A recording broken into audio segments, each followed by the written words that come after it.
Welcome back again to the Outer Dimensions podcast, the channel where we discuss anything and everything going on in the movies, at least currently past and semi-present movies, where we discuss action, sci-fi, horror, you name it. And here we are, Dave and Dre. This week, we're going to talk about something a little fun. We had fun with the first installment. We're bringing back the MCU beta. Now, in case you guys aren't familiar with that, that is anything that is pre-Disney MCU. Yeah, pre-2010. Because and Iron Man was technically 2008. Yeah. So anything pre-2008. And frighteningly, the majority of these movies are actually Fox, which is kind of scary. A lot of them have been Fox. So now, this week, we are talking MCU Beta 2.0. Don't worry, there's no Hasselhoff this time around. You guys are safe. Well, for now, anyways. So, what's up, Colin? What's up, Greedo and a Speedo? I was just about to pull up our chat. EC Collecting. Wasp. You calling us wasps? Wasp? I'm not a white Anglo-Saxon Protestant. Hey, who knows? And yes, Greedo, we know it makes you so big, as he likes to say. Colin, I hope you're doing well. So, yeah, let's, of course, as always, Dre put his nose to the grindstone. He gave us the cheat sheet, another mega cheat sheet. Yeah, it's a long one. And by the way, this is 4 movies, so, grab a drink, pour them if you got them. Figure get out some snacks. Get the bathroom break, folks, because we get it. Get the onion rings out. It's going to be a long one. Gigi. That's what she said. I think like I said, I think this cheat sheet was a good cheat sheet. This is a fun one to do. Hey, Rolando, I think rewatching a lot of these movies was, like I told Dave backstage. I got to get the brainy specs out now. I think that the only movie I enjoyed was Blade. But I wanted to kind of go a little bit more into something which we'll go to on the second page of this. Well, I'm going to say this: rewatching the movies and comparing them to their, let's say, modern counterparts. I mean, there's definitely, obviously. I mean, would you choose Charlie Cox over Ben Affleck? Hell yes. Charlie Cox is great. He just does a better Matt Murdock, and I mean nothing. Well, everything against Jennifer Garner. She's just not an Electra to me. I'm sorry. She just is coming back though. We're getting there. Yeah, in Deadpool 3. Yes. Who knows? She probably gets killed. I'm guessing everyone who makes a cameo is most likely getting killed in Deadpool. Yeah, there's a rumor that like everybody that's coming back. Deadpool kills the multiverse. That's kind of the unofficial name of this, or the Foxverse, which they're saying he's going to basically go through that. And we're like, again, we don't talk about the modern stuff, but that's kind of like what's interwoven into this a little bit. So take everything with a grain of salt. Grain of salt, no pepper. Yeah, no pepper. Mega Demon collects. Yeah, T3, 2 different time periods. Of course, brother, you're looking at something from almost 20 years ago. So, of course, it's very different. But let's go to the second page of this, Dave, because I want to Let's go. And so, these are Marvel Knights, basically. Yes. So, ironically enough, there was a period in Marvel Comics where Joe Quesada and Jim Palmiotti and several other guys who I got to meet when I was.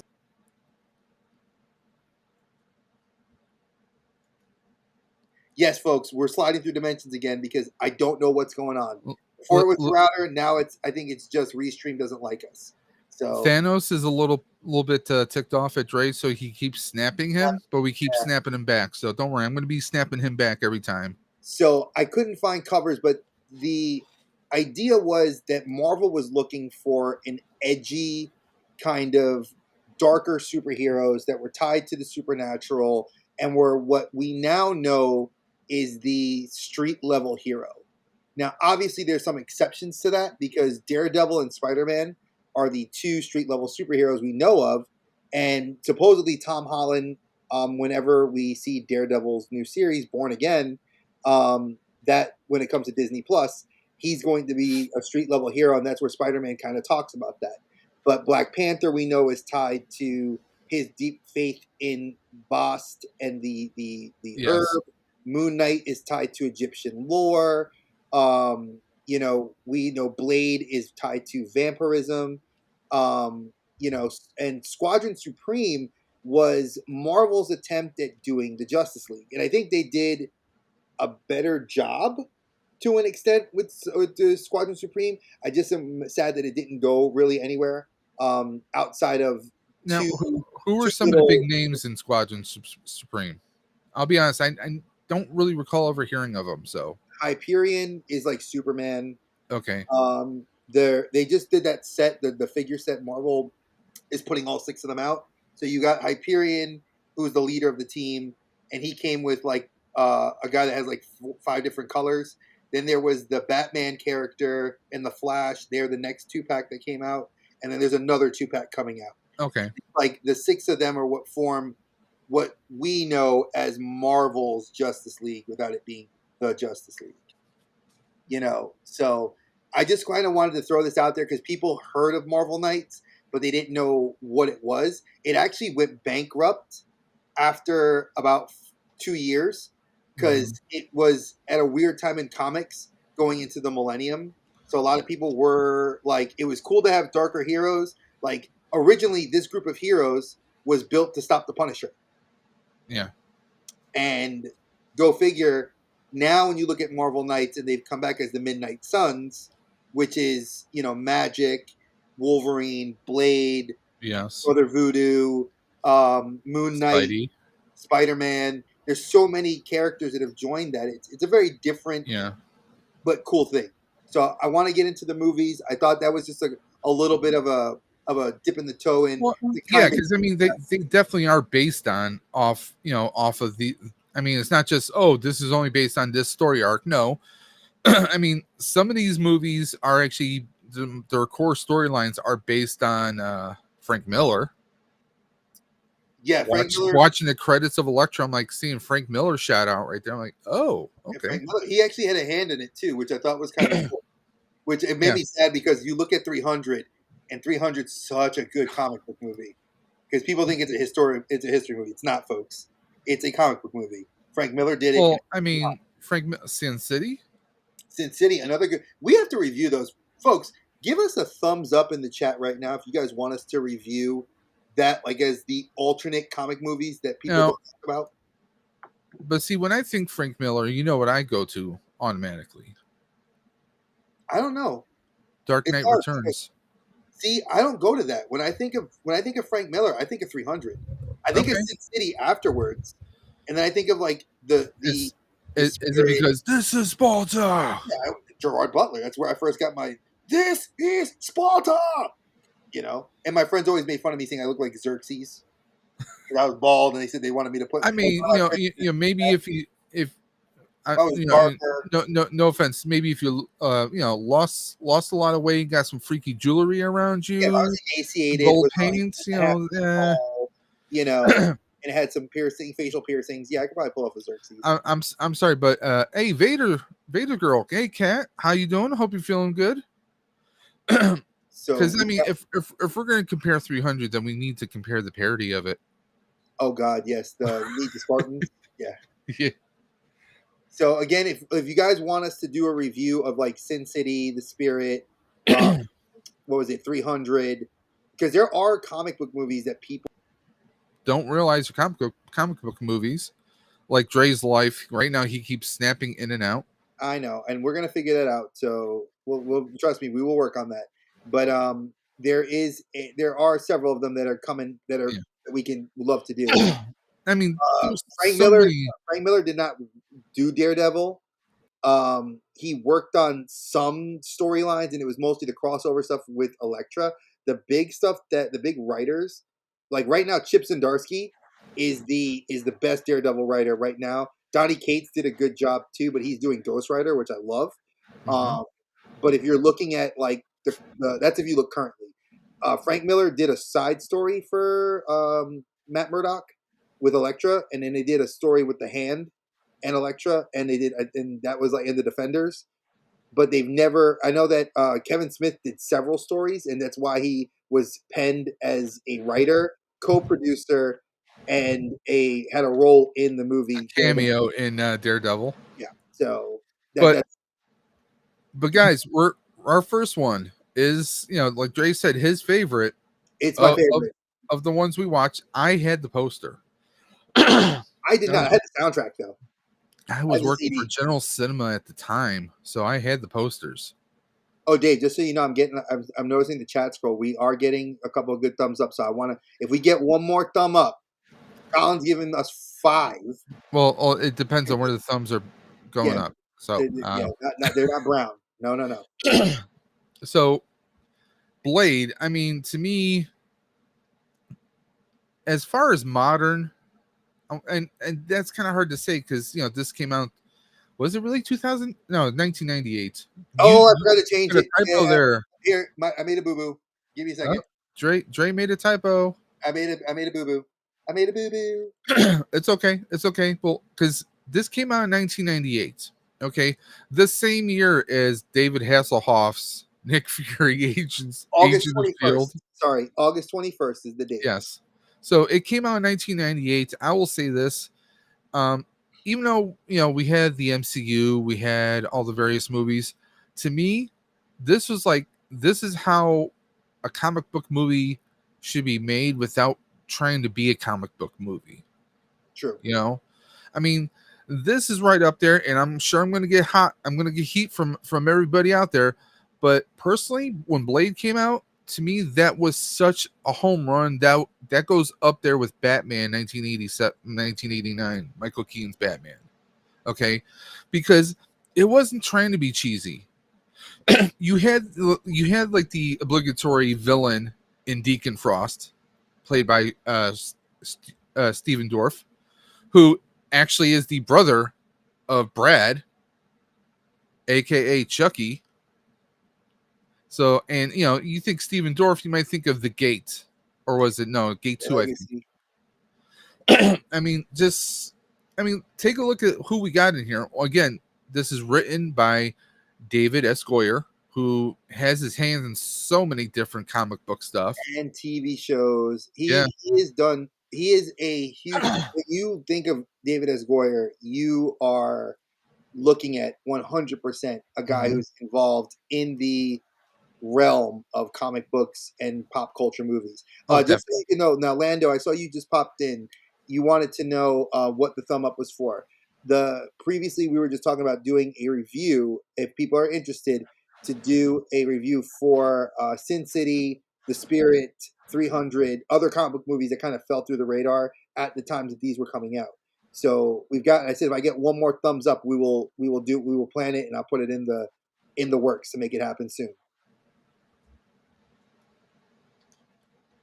I mean, we got Wesley Snipes, we got Stephen Dorff, Chris Christopherson. I don't think at the time we could have had a better Whistler at the time. He was the perfect guy. You pulled him out of westerns because that was a lot of what Chris Christopherson had done. He was like a lot of the classic western villain or the hero in like modern. Well, I mean, he did do some sci-fi with Millennium and a few other flicks. That's true. But yeah, he was a country singer actually. He co-starred opposite Dolly Parton and a whole bunch of others. I think he was he in Convoy? Yep. I mean, he's been around, but he does that gruff character perfectly, and I thought he was an amazing whistler. Now, speaking of being whistled away, I swear, technical difficulties. But I mean, to me, I was first introduced to Blade from the 1990s Spider-Man cartoon. That was my first official introduction to Blade. I think that's everybody's introduction to him. Outside of like if you're in, and I hate to say it, I heard our age, the comic book, which was the Tales of Dracula, and that was 1976. So that was 2 years before Dave and I were even born. But that was the year that Blade had his first comic book appearance, and then he had a mini series throughout the early '80s. and then he went on hiatus, like he kind of disappeared from comics, came back in the Midnight Suns in the early '90s, and then faded into obscurity again, and then kind of once I want to say like these movies took hold, Blade's comic book presence became more of a thing, and he became an Avenger. Like now, Blade is an Avenger. He's actually on the team. He is currently the head of the Vampire Councils. Like they answer to him because he killed Dracula, and to keep the vampires at peace on Earth 616, they have to answer to Blade. Kind of like Luke Cage at the end of the Netflix series, let's just say. Yes, and Luke Cage is actually the mayor of New York right now in the comics. See, but I mean, like going from the 1990s Spider-Man cartoon, we got like maybe 2 or 3 episodes, I think, with Blade featured total throughout the whole run. He did the Morbius episode because there was Morbius, the living vampire. He was hunting him. He was also working with Morbius at one point in the comics or in the cartoon. But like we get Wesley Snipes, who, because of this film, everyone will always, whenever they think of Blade, they're thinking of him. They're not thinking of anyone else.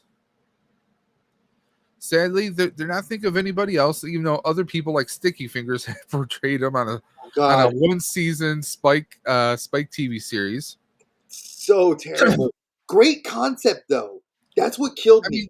Most of the actors were from Canada, and especially more specifically Vancouver, because a lot of the actors have appeared in different Sci-Fi Channel shows like Stargate Atlantis. Was also centered out of the studio was centered out of Canada and in California, so several like Impact Wrestling and WWE and ECW all cross paths on there. Spike TV. I mean, didn't know that. Even now, I mean, when I think of Blade, I do think of Wesley Snipes. Okay, he made that character just like Michael Keaton. When Michael Keaton took on Batman, they're like, Mr. Mom? We're like, wait a minute, Passenger 57 is going to be Blade. Demolition Man. Oh. Yeah, I mean, it's like we've seen him play some pretty over the top kind of personalities. New Jack City. We've seen him playing on a lot of different stuff. I mean, White Man Can't Jump with him and Woody Harrelson. Facts. You can't beat that. So we get him as playing, the Marvel's Dark Knight, let's just say, because he's all black. He's got the souped up, black Charger. He's got the badass weapons. The acid katana. One thing that flips the script is you find out right away this is not your typical vampire movie. Because he doesn't have any wooden stakes. There's no crosses. None of that is a thing. Flex. That's all I'm saying. Flex. He's on my desk. I just looked. He's on my desk. So yeah. Flex. That is a flex. OD. But hey, I was looking at that Marvel Select I showed you this past weekend. He's one I would get. I like the way he looks. For 30 bones, that's it's not a bad figure. That's a good deal. But I mean, he's got all the pure silver weapons, and like he's also having a little bit of fun when he's taking out the vampires too. We grew up with a lot of vampire movies where the vampire hunter is all business, and he's like, I must do this like it's a holy crusade. Blade does it because he's a daywalker. He has all their abilities without their weaknesses. He can walk in sunlight. Steven Dorff said, he says, you have all our strengths and none of the weaknesses. Yeah. Blade, I love when Blade was like, nope. I mean, he's got the armor, so like cops are shooting at him, bounce off. He's got that serum that helps keep his thirst at bay. I mean, he was just a different kind of hero. I mean, this was before Pitch Black that introduced us to Chronicles of Riddick, which we discussed in a previous episode. I mean, this was before any kind of anti-hero on screen. I mean, yeah, we had Punisher in the 80s with Dolph Lundgren, but as far as like a mainstream, heavily promoted because this was New Line Cinema, if I remember correctly. New Line Cinema and Lionsgate, which is the company that bought New Line out. Yeah, so I mean, and this was also produced by Wesley Snipes' own production company. Yes, which a lot of people didn't Amin know. Ra. So I mean, the fact that one, this movie was being made. Two, he was the star of it. Three, his company was producing it. This was his child for the most part. And that was kind of unheard of. I mean, the only thing close to that was maybe Tom Cruise in the Mission Impossible movies. I think that's probably the closest we come across to having someone who's also Vin Diesel, Fast and Furious, because his studios took over the. Dre. I said at the time. Okay, at the time. At the time. Because this is 1998. Vin Diesel was in Fast and Furious until what, 2000s? Yeah, early 2000s. That too. So I mean, yeah, I keep forgetting that. Yeah, see, yeah, you hang around long enough, I'll learn you something. But I'll learn you something though. Remember what I said when I had Steven on the channel on Monday? This was for minorities. This was like, as a minority male that did not have a person, a person of color that did not have a superhero. This was our first superhero. Black Panther. I will say first. What's the word I'm looking for? First, like, I don't mean this sexually. I mean, like, he was a straight guy. He wasn't a funny man, because we have had some very funny black actors play heroes. I mean, you could talk Beverly Hills Cop with Eddie Murphy. You could talk Low Down Dirty Shame with Keenan Ivan Wayans. Blank Man with another brother from the Wayans family. Okay. But I mean, I think that if you look at a serious superhero role, Black yes. Panther, like what people were looking at the time, it was something Archer. I love what he said because I agree with him 110%. It was like, this was like our first kind of true foray into seeing a black man be the star actor in a major motion picture centered as the hero or anti-hero, however you look at it. And not just that, but like I said before, it was also his production company. Yeah, that's a big deal because, again, you didn't have a lot. And these guys didn't have with New Line, because New Line was, pardon my language, people, but New Line was the shit back then. I mean, they did the Scream movies. They had like all the best movies. Nightmare on Elm Street was being made through New Line. I mean, there were so many movies being made by New Line. New Line was like the new kid on the block, but they had all the top stuff. Touchstone Pictures was kind of like fading into nothing. Entertainment. Even like MGM was kind of fading out. New Line was they're the top dog. And I mean, even the writing in here is strong, and they had a lot of character actors in here too. I can't think of his name, but he played Quinn in this movie. But he's also best known for doing a lot of sitcom comedies, but also he was Bullock in the Gotham series. Can't think of the actor's name, but he was in here. I mean, you had Chris Christopherson, Stephen Dorff. There's a few other like side characters that just are good. Like their voice and pronunciation sound like very Dracula style, more vampiric, like all more European. Like, but I mean, this movie it blew me away when I saw it in the theaters. It was one of those movies that it flips the script on a vampire movie. It flips the script on a comic book movie. Because we haven't had a vampire comic book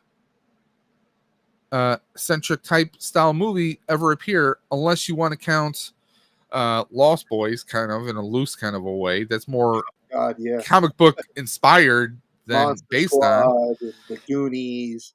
Yeah, we didn't have anything like that. And this was like, and I will say this till I'm blue in the face. I think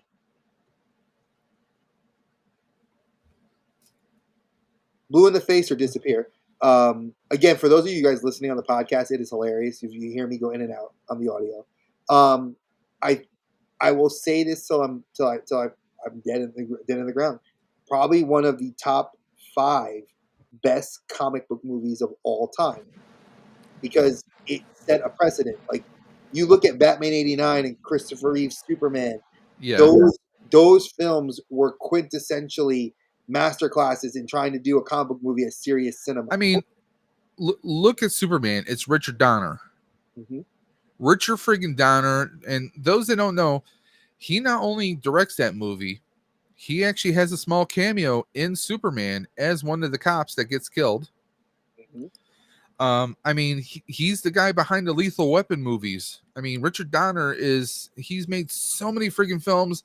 We could spend an entire episode just naming those movies. And we Okay. could. We should. I mean, he was an amazing director, a writer, actor. I mean, just all over the place. But Superman definitely is the original Superman. Christopher Reeve is an epic. And I mean, 1989 Batman, I think, is the next one that comes that even equals that in any kind of level. Oh yeah, and Okay. And I mean, let's take a look at it. That was what, 70? Was it 79? 79 for Superman. Okay. 89 for Batman. 98 Okay. for Blade. So okay. Do you see that? We have to wait every 10 years for a masterpiece superhero movie, basically. And Dave and I, didn't we just talk about this? Because then 10 years later, what do you get? Iron Man. Yeah. But Man. I mean, think about this, though. DC, it was DC, though. Because you had Superman, then you had Batman.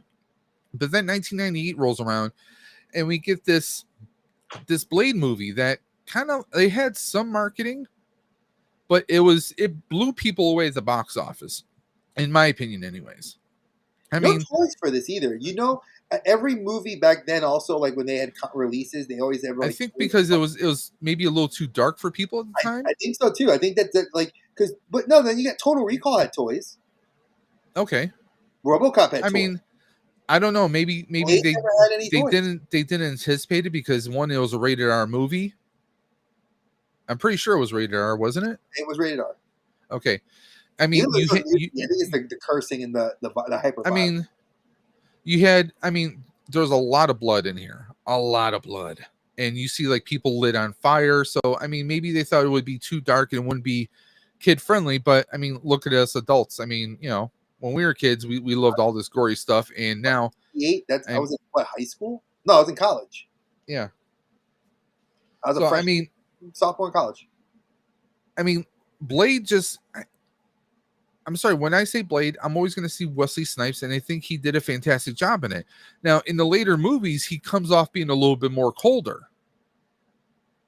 In Blade 2 and Blade Trinity, to me, he comes off slightly more colder, and I'll explain what I mean by that. Because in this movie, we see him smiling when he's taking out the vampires at the first club. You know, when he's got his little boomerang blade that is swinging around and he catches it, he's just standing like it's swinging around in a circle, and he's smiling at that. Or like when he goes to pick up his serum, you know, if there's like an herbal or apothecary he goes to, and he's like, "You're a week early." He's like, "Whistler thinks I'm developing immunity to the serum." You know, he's like, "Well, I made a stronger batch." And we actually see them, like, not only do they shake hands, but they hug and they're like, he does take care of. Yeah. Like, it was a solidarity moment, which I thought was really cool too.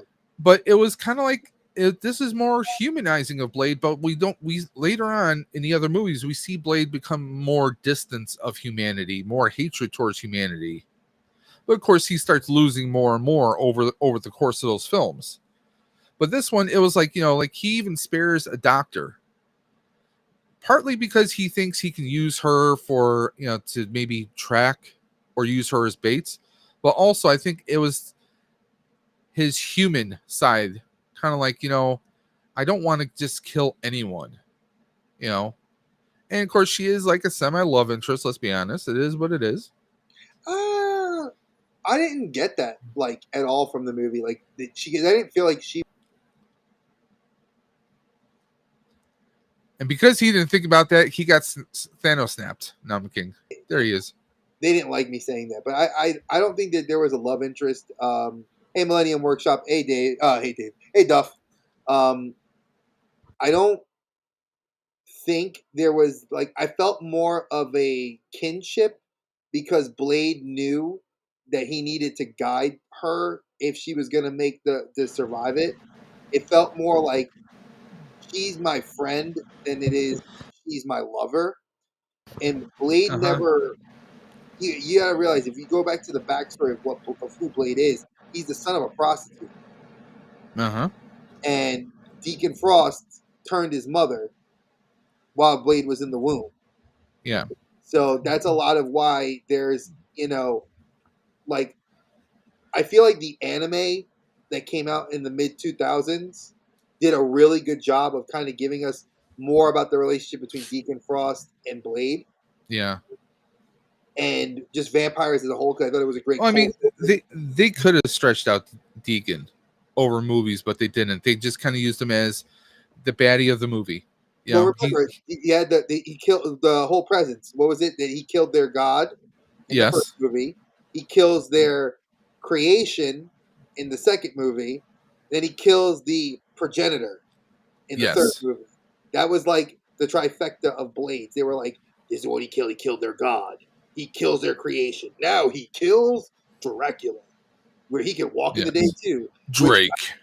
which I thought was terrible. Like that's a movie in and of itself as a I sequel. I mean, hated it. the actor who plays him is actually I am actually a fan of his Oh yeah, because so of a lot of his work, but love. it was a waste of his talents, to be perfectly honest. It was funny how they did tongue in cheek references to making fun of Dracula in that movie, Yeah, which I loved. But it was a terrible movie in and of itself. But again, I stand. A lot of people I will hate on digress. it, and I digress. So you know, looking at this movie just as a piece of cinema, when you look at again, and my wife and I were just talking about this earlier today about budgets. When you spend $42 million to make a movie, Yes, and you gross triple that, it warranted three sequels. You could see yes. why there was a TV show, Yeah, why there I was mean, a more. budget of 42, and you broke out over three times the amount. So yeah, I mean that's kind of a no brainer right there. But also, one thing that you and I have not pointed out yet, this movie was all practical effects. Well, Yes, I'll say 95% practical effects until the end where the because CGI. La Magra when with Yeah, the vampire, the vampire god, that's all CGI. But for the most part, it is all martial. It's it's used. real stunt fighting. Yep, We get some pyrotechnics. We get real. I mean, it's mostly practical effects. Like the first scene at the club, the underground rave, the vampire rave with the bloodbath, and we get like blood shooting out from the sprinklers, and like everyone. It's not fake. It's everyone's covered in like not real blood, but fake movie blood.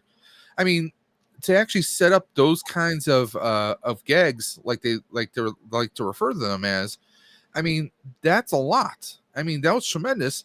But I think that also it had been all CGI.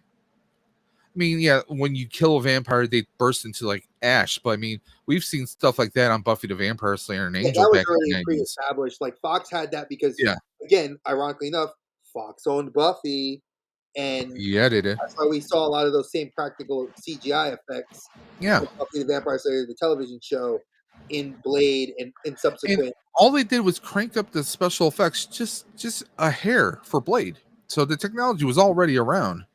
Oh yeah, it was. This is something interesting, and just so you guys know, when we do the cheat sheet, like when I work on this, and Dave sees it because I do send it to him to review it.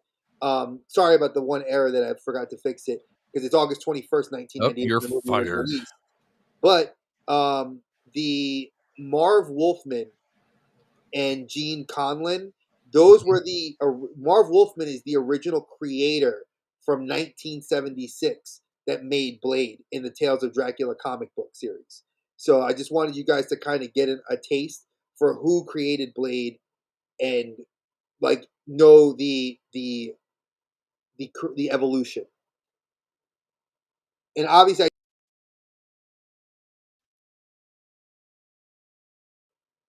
I also added something to this so you could see because people have asked me on social media, well, why do you always just show Rotten Tomatoes? Why don't you show us another one? Well, I went to IMDb because IMDb, as biased as they can be, they're It was the up number, Gilster. they're the number one aggregator site on the planet for everything. Indeed. So I was like, if I'm gonna I have to pin the two, and And they're accurate. Like I feel like Rotten Tomatoes has gotten more accurate over the last 5 years because they're now starting to take fan views versus yes. critic views. IMDb doesn't do that. They just go for straight. This is what the critics say. This is what the Well, fans say. Collate it, and that's how you I get it. I want to just throw this out there. Speaking of anyone who is critical of how we run the show, or critical, or want to add their critical input to us, they can do that by messaging us at the Outer Dimensions Podcast on Instagram, the Outer Dim Pod on Twitter, and you can also email us directly at the Outer Dimensions Podcast at gmail.com. So if anyone has any input, suggestions, maybe you know of a few aggregator sites that we're not using that you think might be something that would help us out in the long run, please always feel free to drop some tips and tricks. We're always open, because this is not just our podcast. This is your podcast, guys. We're all about sharing and everything. And plus, if you have some suggestions for future episodes, we are always open to that. Again, just reach us out at any of those socials, and we'll take that under advisement. We'll take a look at to see what's doable, what's not. Right now, we are scheduled all the way out to December, but guys, we're not going to stop after December. This is we're year round, guys. So, any suggestions? If you want us to talk about some, gore movies, you want us to talk about maybe some sadistic movies from the 70s or 60s. I mean, anything's open, guys. So Yeah, we actually Halloween for October. We have I think Dave and I came up with a very good, and I'm keeping it themed because we're talking about Blade. I think we have a very good set of lineups for the month of December. So for our horror fans, if you guys are really into horror movies, you're gonna love the themes we chose. And it took us a while. Dave and I took I hope so, because my brain is Swiss cheese. I can't think of any right now. we had what was it? We did slashers. We're doing like the king of the slashers. Like Yes. we picked like 4 slasher films, and we made it 4 for each one because it was just there's so many. We did like I think oh god, my notebook was somewhere around close by to grab it. But He's probably sitting on it. the slasher movies was like the first one we were going to do for the month of October, and I thought that was kind of cool. And that's another one we Millennium Workshop. That's one that we don't do shows on this channel, but we have talked about doing video games turned into movies. We have talked about that. Now, mind you, barring like something like Super Mario Brothers that was from this year, we are looking at doing more. So, because we were approached by a fan that said, "Hey, I want to see TV shows turn movies, and I want you to compare the two." I said, "Well, we don't compare the TV show, but we can do stuff like the A Team, Baywatch. I forgot what was the Chips. other one. Chips. I mean, yeah, we can do like 21 Jump Street. There's a whole bunch we can do. Had But as far as like video games turn movies, I mean, you got Doom. We have a whole series of Resident Evil movies that we can take a look at. We can actually go to the original Super Mario Brothers movie. Yes, we could. The cult classic starring Bob Hoskins and John Leguizamo, which you all can laugh at me. That is one of my damn favorites. It is. It's a damn good movie. Double Dragon. I love the movie. I love the sound. I'm going to throw that in there. Double Dragon. What was that?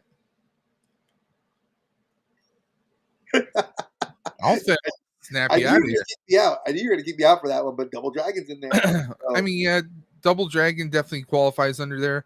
I mean, there's so many different things. I mean, technically speaking, Terminator was a video game. Predator was a video game. No, see, those are video games after the fact. I think people want to see us do like Super Mario Brothers was a video game. Double Dragon was a video game. I'm still waiting for the Battletoads movie, okay? Oh, dude, we'll be waiting on that one for a hot minute. I'd love to see that. Mortal Kombat. See, he said he's in Mortal Kombat, and they're like, finish him. Mortal Kombat, they're like, finish him. Removality.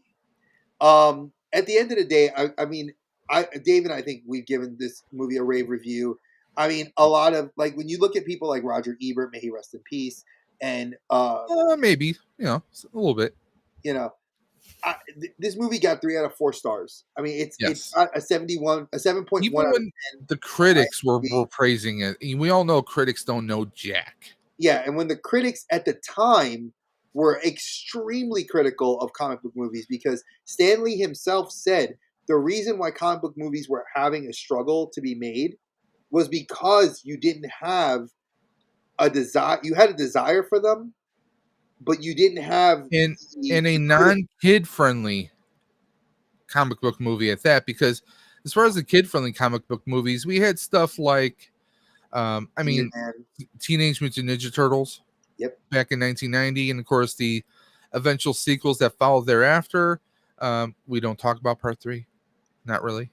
uh I mean, we also had attempts at, like, there were some dark attempts at anti-heroes like Darkman, Darkman was but good.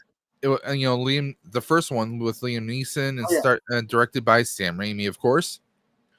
And none of them really, aside from Turtles, none of those attempts at comic book style movies, maybe with the exception of The Crow, because that was a comic book That was originally. Vertigo. That was Vertigo. Yeah. That was good.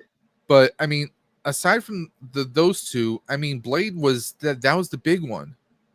Like, nobody at first, I think a lot of people really didn't think it was going to do anything, but it blew people out of the water. The action, everything was on point. And it really did open the door.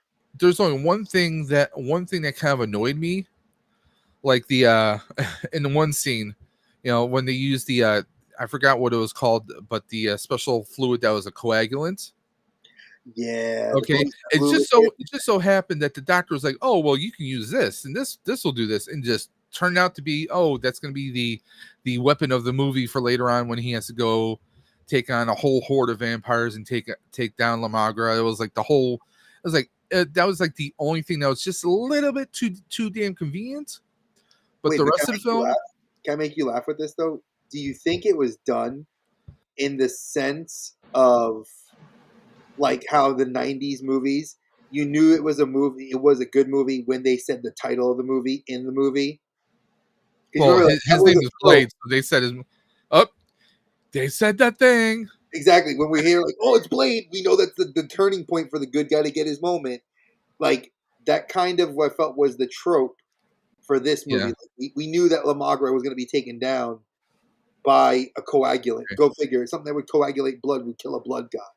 Yeah. So yeah, it But was like, but a little follow up. That coagulant is mentioned again in Blade 2, and oh God, I'm blanking on his name.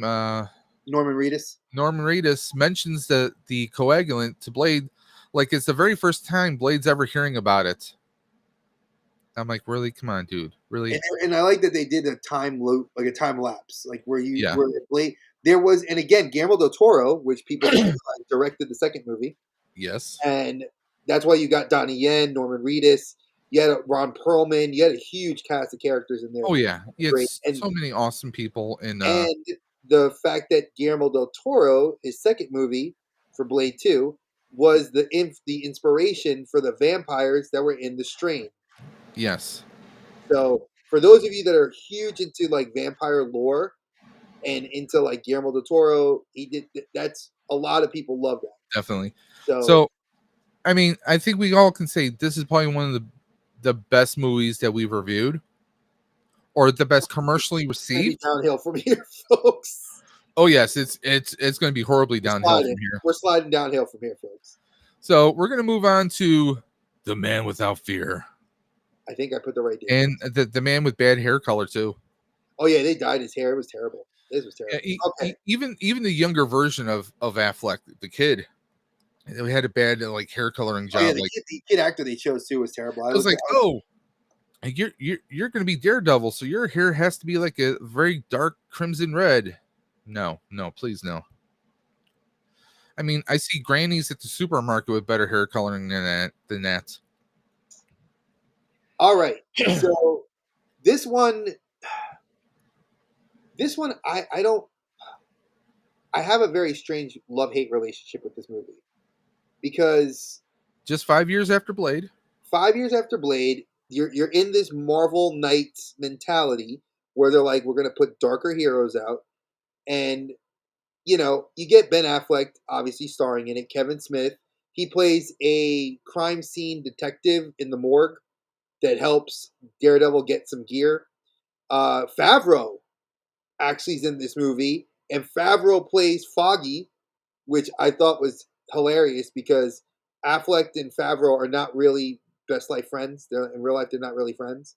But like him, Favreau, and Yeah, Robert Downey are. not really chummy. So But yeah, Colin Farrell plays Bullseye, which was the worst. I want me a costume too. Yeah, I hated that. Jennifer Garner, obviously we know who she plays because she They plays know. Elektra. Michael Clark Duncan, probably the best pick for a villain for He was amazing. Like the only word that comes to mind as Kingpin, his portrayal, the appearance, how he delivered it was beautiful. yes. Okay, now I'm going to throw. Now this is going to be a little hot take, people. So please aim all your hate to Dave's Dimension at davesdimension78 at gmail.com or my Instagram. If anyone wants to direct hate, direct it solely at me and not at this channel. But I like him. I like his portrayal. Like, if you ask me who does Kingpin better, Clark Duncan or D'Onofrio,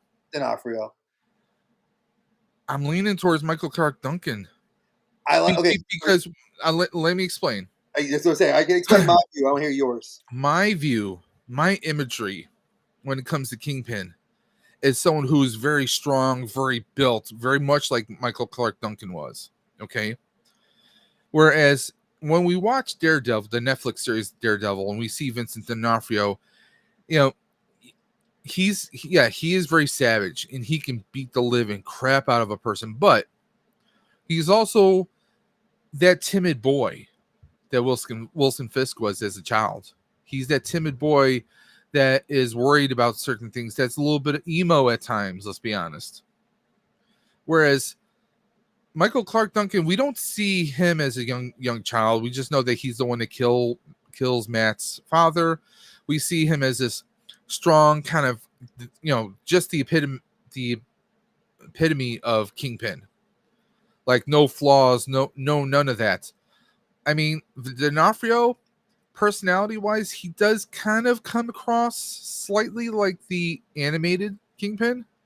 But for me, I think Michael Clark Duncan does a better job. That's just me personally. That's my personal opinion. I think it's the look of it, the look of Kingpin, and that Kingpin has nothing but confidence and does not accept failure, whereas Vincent D'Onofrio is more emotional. Like, you say the wrong thing, and it's something like you would see like a mobster, like an atypical mobster do, not necessarily a crime overlord or a crime syndicate god would, So that's where I sit with that. I mean, I can go on and on. I don't disagree with your take on it. I think I like D'Onofrio and the newer stuff because I feel like he fits the mold of what you want a Kingpin to be in now. But again, I digress. I guess to each their own. Michael Clark Duncan did a great job, and I agree with Dave. He was very savage in this movie. What you'd want the Kingpin to be of New York, the guy that runs New York. He's supposed to be a villain. Joe Pantoliano. And also, people did not bat an eye when you had a black Kingpin. Yeah, see, that's another thing that kills me. Nobody back then said, this is 20 years ago, nobody complained about a person of color being in the role of what was predominantly a white man. Yeah, because in the comics and the cartoons, you saw Wilson Fisk as this white guy, but now we have Michael Clark Duncan, and I don't think anyone saw color at all. They saw his portrayal. They saw him. And just coincidentally, this is not the first movie that him and Ben Affleck was in together. Oh no, they were Armageddon. You had that was a very different portrayal for Clark Duncan in that movie. Oh yeah, as Bear. Now you got Joe Pantoliano. Now a lot of people don't know who he is. If you saw Joey Pants, Eddie and the Cruisers, La Bamba. I mean, Sopranos. I mean, he's been in so many different things. Most people in the industry know him as Joey Pants. Mm-hmm. And he's played comedies. He's played action movies. He's done so much. he's been the good guy. He's been the bad guy. He's been all And over. I he's love done TV. He's done a crap ton of TV. He's been in movies. And for him, like to get a role like that, I think he saw that there was a casting call for Marvel for like a comic book movie. It was like, come on, I got to do this. almost makes me feel like it was Bad like, Boys. He was the captain from Bad Boys. exactly. It made me feel like he was like, what was it, Nick Cage? What's a Marvel movie? I want to be in it. I mean, he doesn't need that role, but he's like, yeah. I mean, who knows? He was probably a big Daredevil fan too. Probably. I mean, I was when actually I wasn't a fan of Daredevil at all until I saw this movie, and then I liked the comic book way more than I liked the movie. Let me say this: I view the soundtrack way better than the movie. Oh yeah, the soundtrack for this movie. I have the soundtrack to both this and Elektra. Actually, believe it or not, because it was kind of the same kind of rock kind of. This is like when Evanescence was first coming out. This was Avenged Sevenfold, and just like it was all that Coheed and Cambria. Like you had a lot of that stuff, so that's kind of the vibe, and it's a very very rock. I mean, like there were some things that were good, like showing like they actually did research on how a blind person would cope with things.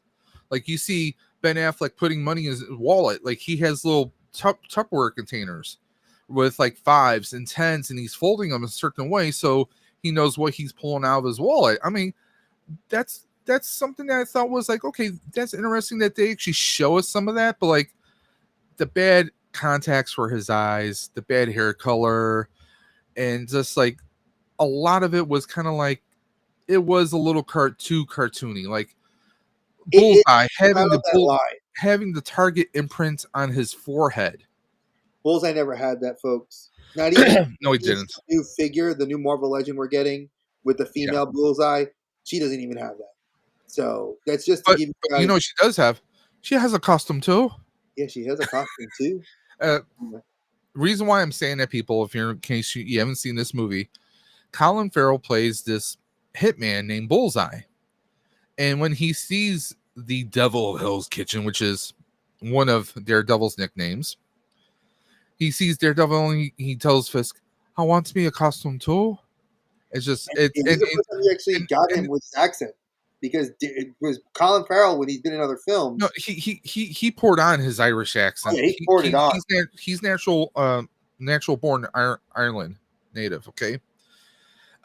But he, like in this movie, most movies, he does a very great, very flawless American accent.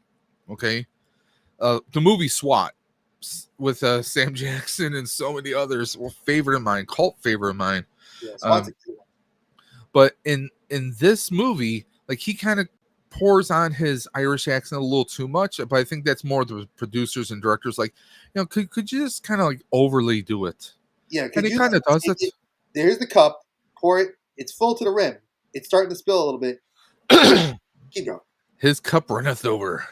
Now, obviously, the budget for this movie was $78 million. Again, I did now. Here's the thing. You guys, a lot of people ask me when I look at the money for these movies, what do I use as a calculator? Any movie that's from post 95 to current, the calculations don't make a difference because the money, there was so many factors that the money's about the same. It's literally cents that makes the difference. But when I go from the 80s or the 70s, that's where you start noticing the money shift is dramatic. And you'll see that when we have upcoming cheat sheets, how highest grossing films from like 1970s, 1960s, 1980s are radically different, where they're billions. It becomes like billions of dollars. Yeah, I mean, just think about this. Blade was $42 million to make. This movie was $78 million, almost double. Almost double there, guys. We lost complete connection with Dre's. He will be back momentarily. But I mean, it did make its money back. It did make $179.2 million. So it made over twice its original budget. But it wasn't received all that well. I mean, you compare this to like the Tobey Maguire Spider-Man to Tom Holland now. I mean, it's apples and oranges for the most part. But I mean, it had a runtime of 1 hour and 3 minutes. And of course, you know, as far as the casting for Jennifer Garner, I'm pretty sure that probably had something to do because I think these Ben Affleck and her were like an item at the time, or they met while filming.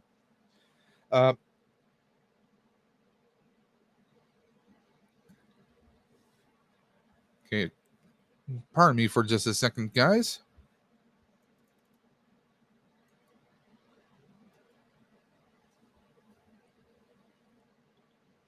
Dre was messaging me just now.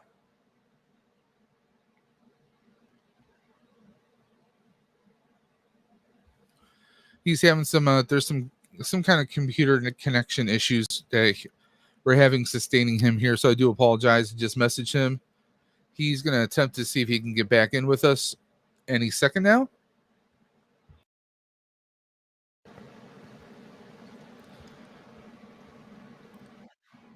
There he is.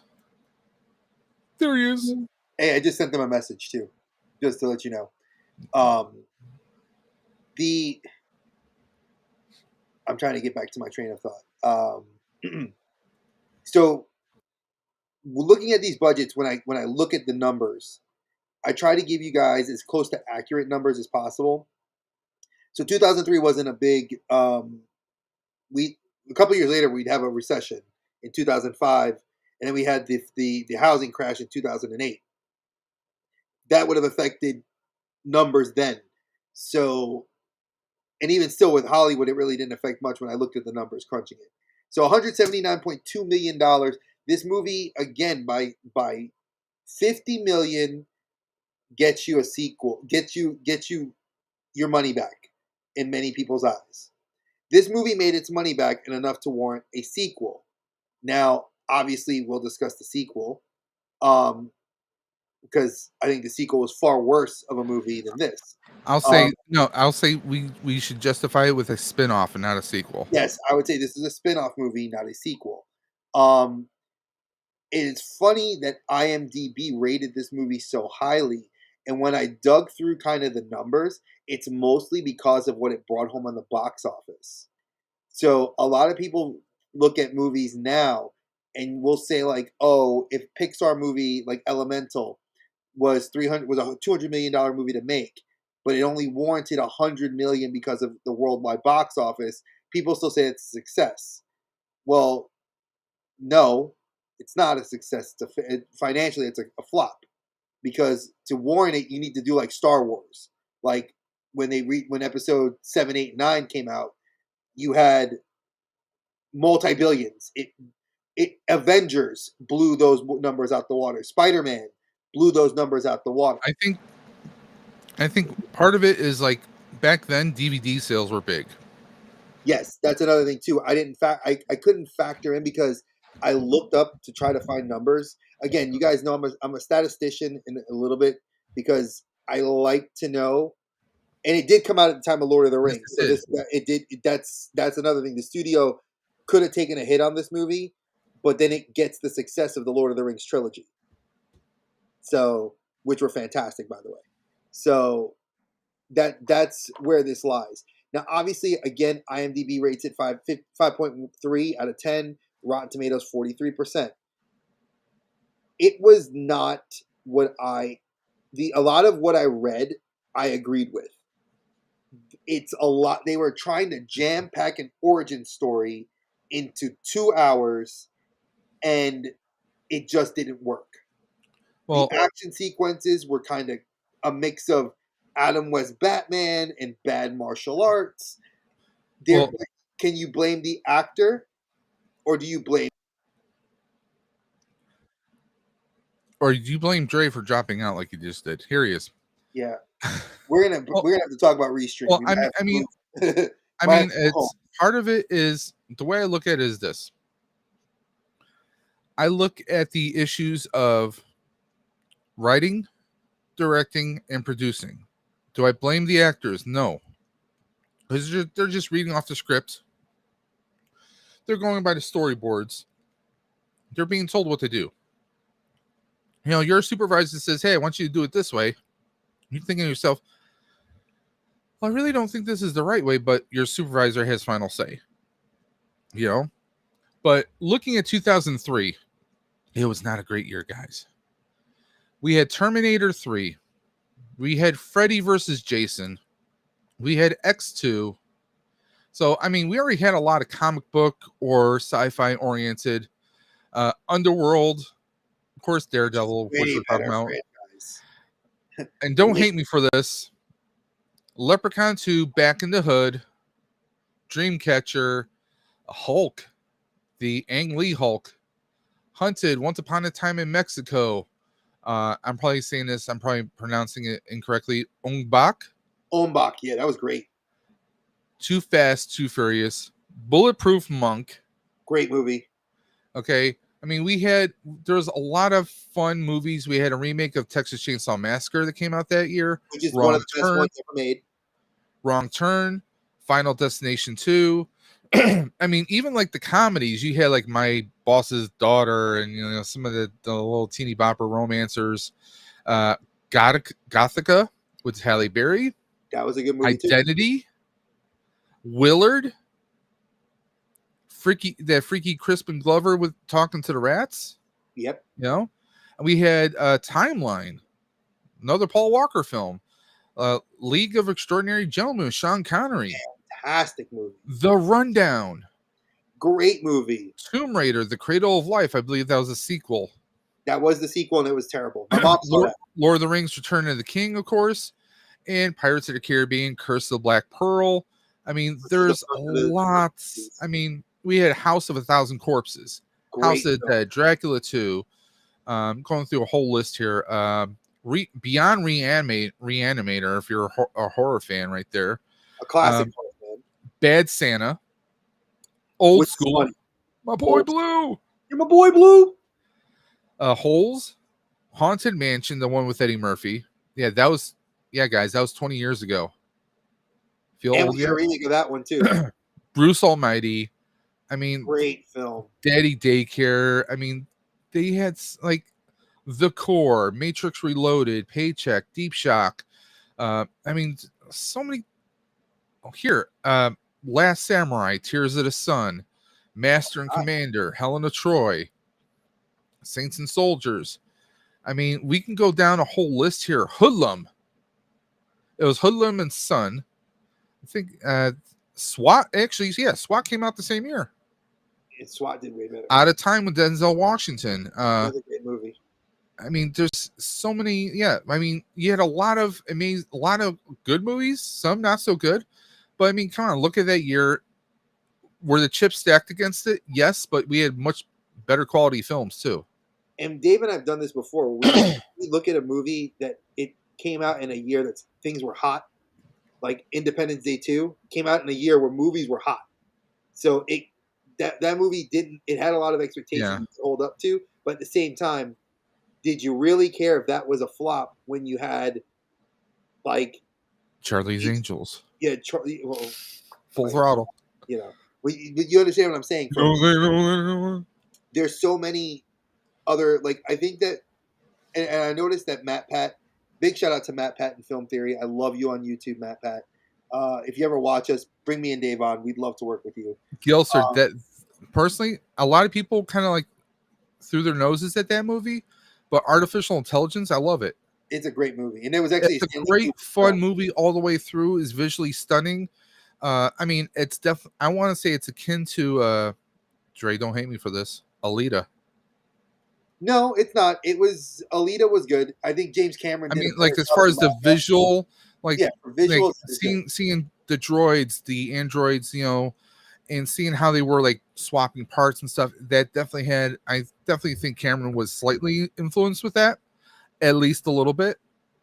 I would say so. I'd like to believe it, but I mean, decades apart, but still. But so let's just go on to Elektra, because I feel like we could take these two movies and sandwich them together without having to go too into it. Now, yeah. I mean, well, long story short, let's just button it up for them. Daredevil. Long story short, he's a kid whose father is who's a not so well prize fighter. There is an accident where the son is blinded, but when he's blinded by these toxic chemicals, which it almost has like the Spider-Man bite reaction where this energy is surging through his nerves. Even though he's blind, he has basically sonar.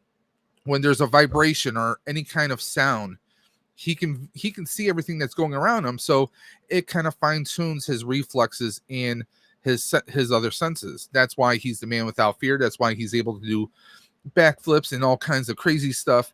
Even though he's blind as a bat, he can also hear whether someone's heartbeat is whether their heartbeat's slow or not, so they could tell whether someone's lying.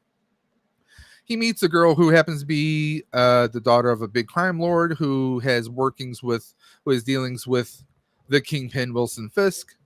Long story short, her father's killed. She thinks that it's really Daredevil who did it. There's a whole thing. And by the end of the movie, we think Elektra's dead, even though we find out she's really not. And, Fisk takes down, Fisk is taken down by Daredevil. He's not killed. He's put in prison. But, Matt doesn't think that, who are they going to believe a criminal underlord who's now caught and in prison? That a blind guy is a superhero? Who's going to believe that? Yeah, that's a good way. I think you buttoned it up very nicely. So let's move to Elektra, and we're going to cover Elektra. And Elektra Who wouldn't want to move to Elektra? I really don't want to. But, so now, this movie, as the level of success that you saw out of Daredevil, Elektra, people were like 2 years later, Garner has now started doing Alias, because the year after Daredevil, she started doing Alias on TV, which was an ABC show where she's a spy, and Alias. That was J.J. Abrams, I believe. That was J.J. Abrams, which, again, good show. Bad idea. Based on a comic book, if I'm correct. I think loosely. The name Alias was used for a lot of different properties out there. It was used inside of the Jessica? Jessica Jones.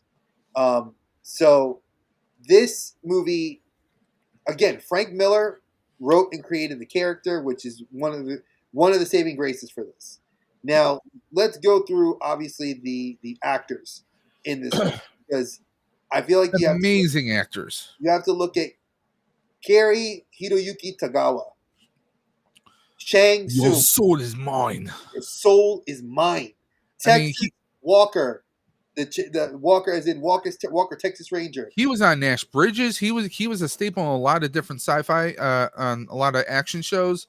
I mean, he has appeared in so many different things. The Mortal Kombat franchise, both in video game and the movies. Yep. But he also he was in Rising Sun with Wesley Snipes and Sean Connery. Great movie. I think he also has an appearance, I could be wrong, in Showdown in Little Tokyo, Dolph Lundgren and Brandon Lee. Yes, he does. He's just all over the place, and he's still acting now. He's got that look, and he's got that voice. He talks like very wise Japanese man.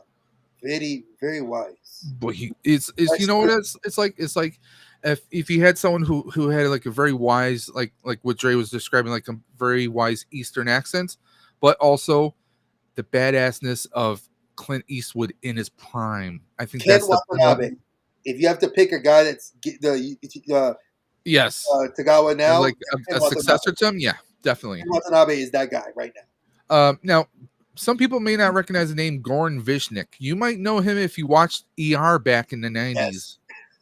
Okay, that was like his claim to fame. Like he did that, and because of that, he was getting a few roles here or there, but that's about it. Like, I think after this, he kind of just vanished into obscurity for the most part, unless you watch the show Timeless on NBC, which is from the same creators of Supernatural. Yes. And The Boys. Yes. So, and actually, he was in season 1 of The Boys. So, I mean, he really hasn't done a whole lot of acting. But again, now you have Will Yoon Lee. Yoon Lee is, good Lord, what hasn't he been in? He was in The Wolverine. He was in The Wolverine. Yeah, he's played in so many different stuff. He's been in so many action films, television shows. He is so wildly, wildly popular that to me, I was like, that's a guy you already know. Like, we didn't even have to cover him. But the great Terrence Stamp If you guys Terrence, don't know, Terrence Stamp, the only man to play both Jor-El and General Zod yep, in Superman mythology. He was the original General Zod in Superman 1 and 2, because there's a little bit scene in the beginning of the first film. But years later, was it 2001? No, Smallville. maybe well, yeah, it was around 2001 Smallville premiered. He was the disembodied voice of Jor-El, Yep. Clark Kent's biological father, in kind of like an AI kind of essence that just manifested in, like, there was no science to it. But anytime Jor-El, for 95% of the time Jor-El spoke, it was in the voice of Terrence Stump. And I And thought he's that just that was that and he plays presence. Stick. Just so you guys, Yes. now Stick's blind too.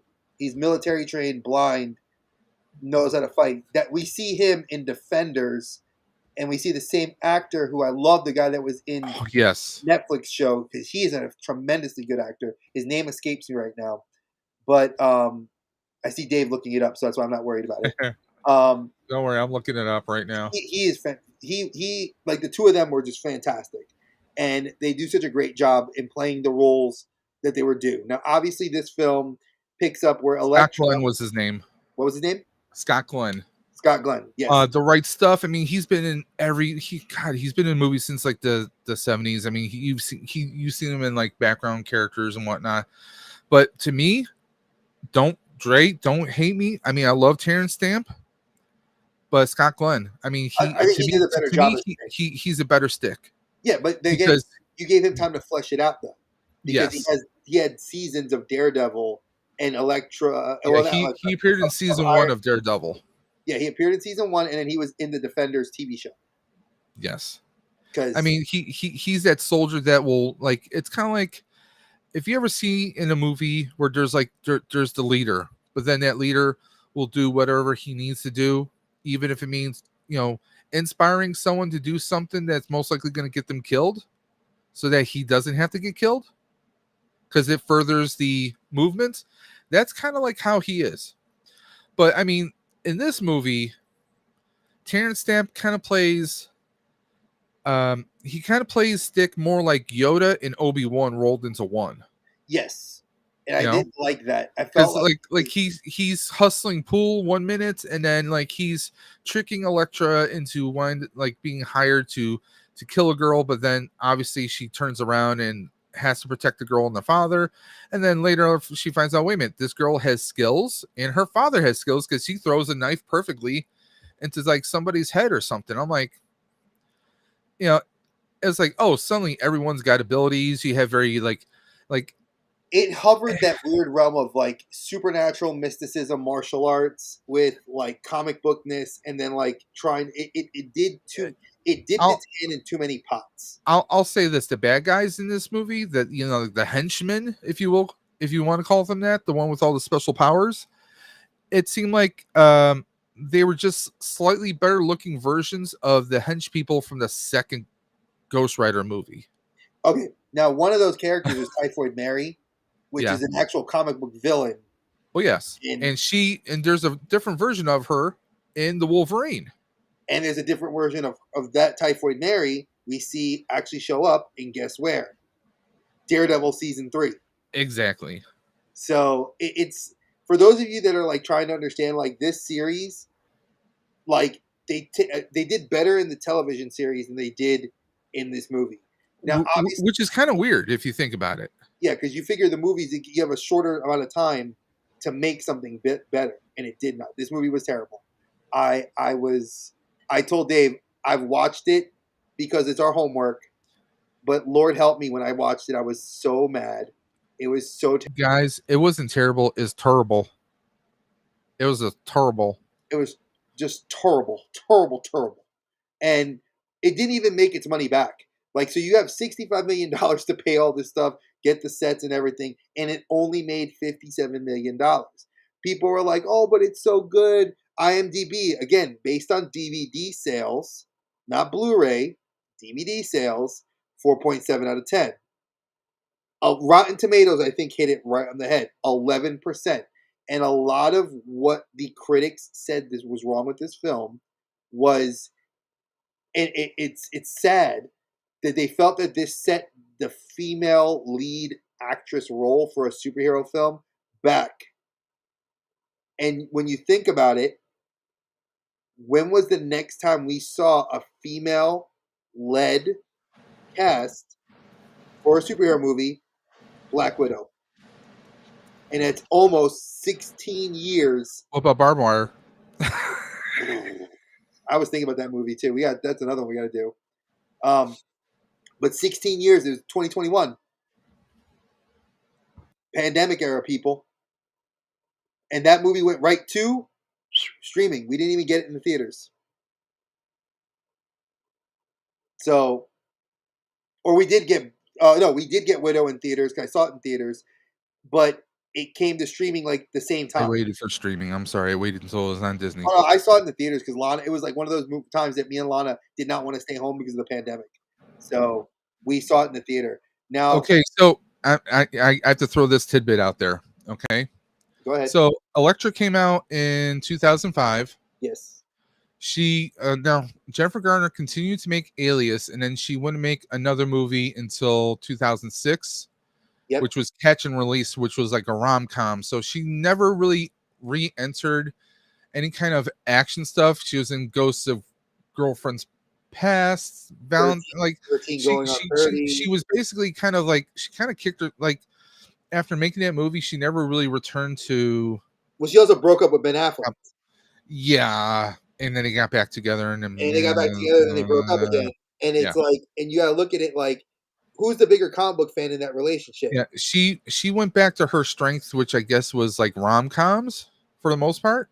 And he went to his strength, which was staying in the realm of action drama, because he did The Accountant, he did Batman, he's done Suicide Squad. I hate that she tried to do that voice too, like where she's like, "Get out," when she talks to that little girl. Yeah, she tries to get like that gravelly, like, "How did you do that?" And well, how about those really bad green contact lenses she rocked? Oh God, yeah, when she was trying to do the time thing, the time dilation ability. No. She wore bad green contacts in Daredevil and also in this one. It's like, and well, she's also not Greek, and I was Elektra Nachios is a Greek woman, and they actually hired a Filipino Greek. Nachos, yeah, Elektra Nachos, not not jalapenos, like to eat, not jalapenos, not quesadillas, but yeah, I mean, my wife just laughed. I don't care if she laughed. She better laugh. No, I'm kidding. But I mean, it's sad because Elektra, the movie itself, like the fight scene with her when they got like the sheets blowing and like there's like drapes and stuff. CG. It was. I mean, it was just terrible. And the big bad fight scene of hers was like something that you would see like it seems like something that would be like in the middle of the movie with a bunch of henchmen. Yeah, not like it was not fight scene. Yeah, it was nowhere near the pinnacle scene in Daredevil with Ben Affleck versus Michael Clark Duncan when they're fighting, and like you see Daredevil blow his knees out. Oh yeah, blow Kingpin's knees out. Like you see him fighting with a vengeance. We didn't have any of that. There was no, at least with Ben Affleck, like when he's fighting, you can see like he's trying to push rage through. Jennifer Garner, not so much. No, and actually, I want to address something. Gil, you said it best. You said, "What about Kill Bill Volume 1 and 2?" That's not great movies. Great movie, but they're not comic book movies. And several people, they might be inspired. They're more see. Kill Bill is inspired by Chopsaki cinema and the 70s, 60s Shaw Brothers, versus where you have comic book Elektra based on Frank Miller's work. Now, do I agree Uma Thurman killed it in those roles? Hell yes, she did. She could still kill it. Rumor has it that Quentin Tarantino would still love to do part 3 and 4. One, yeah, they wanted. It's called Daughter of the Bride. That's the working. Right now, the working rumor has been for like the last 10 years.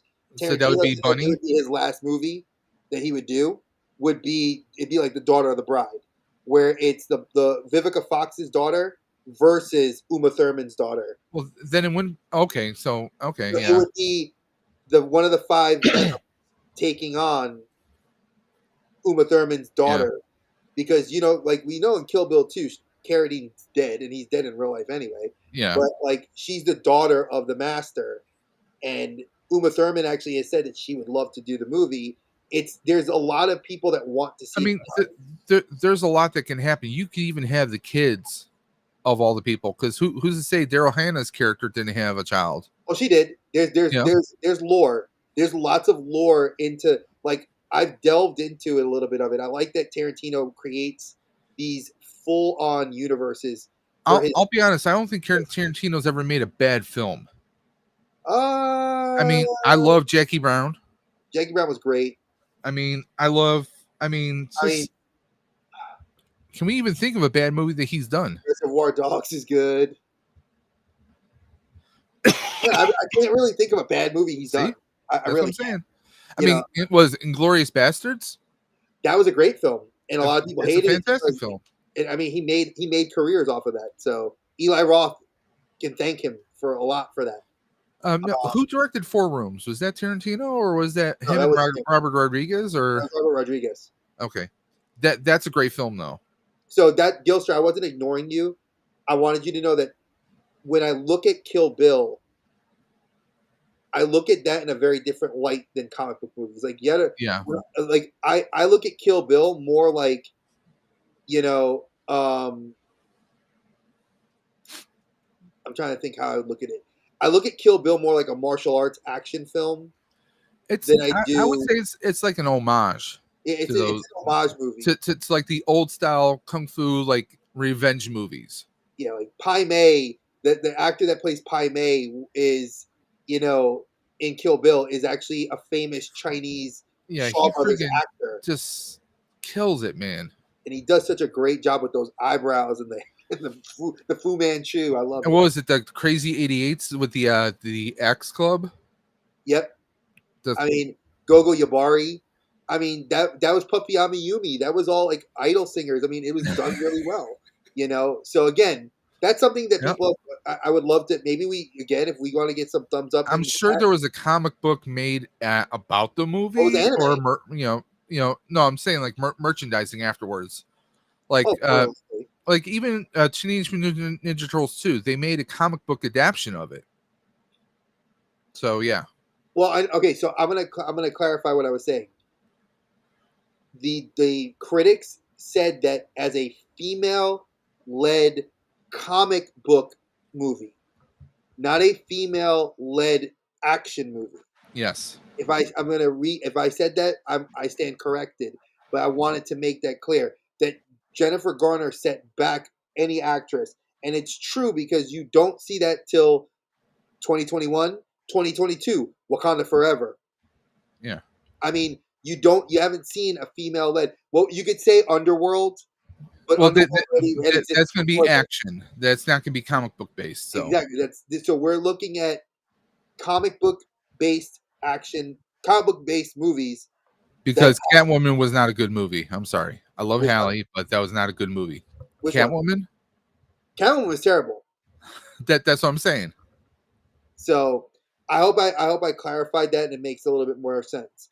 Again, these two movies, like I said, we're sliding downhill. I started you guys on a high. I'm going to end on a low. I guess that's the best way to do this. So let's Low, end on a low, real low, on a low, medium low, low. low. On a medium low.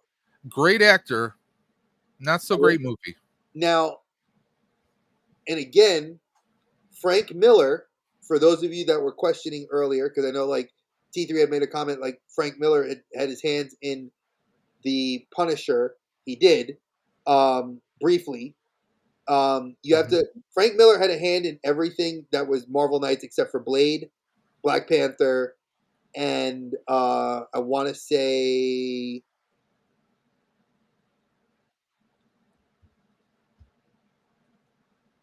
and Squadron Supreme.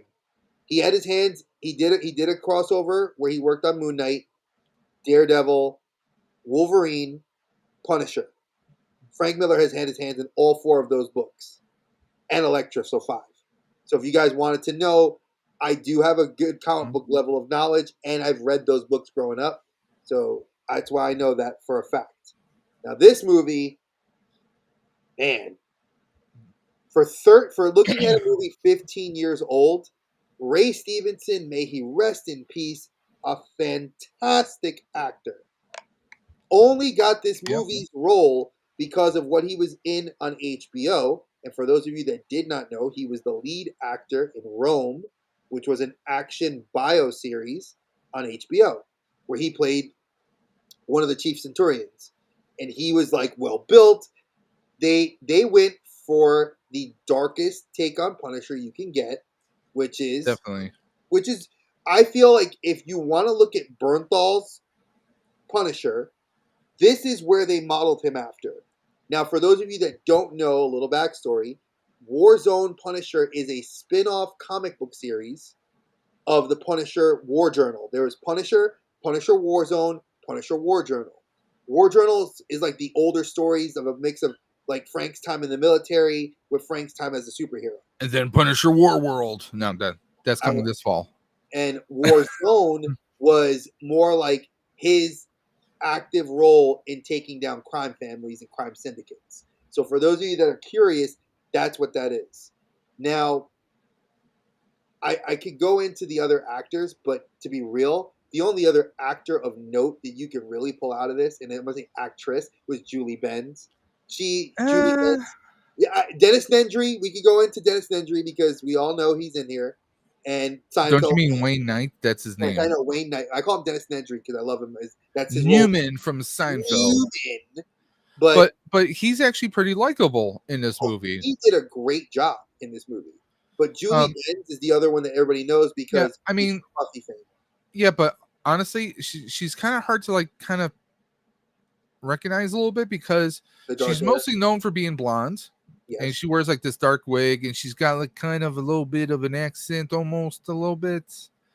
I mean, she by this point in time, I mean, she'd already done Boondock Saints 2.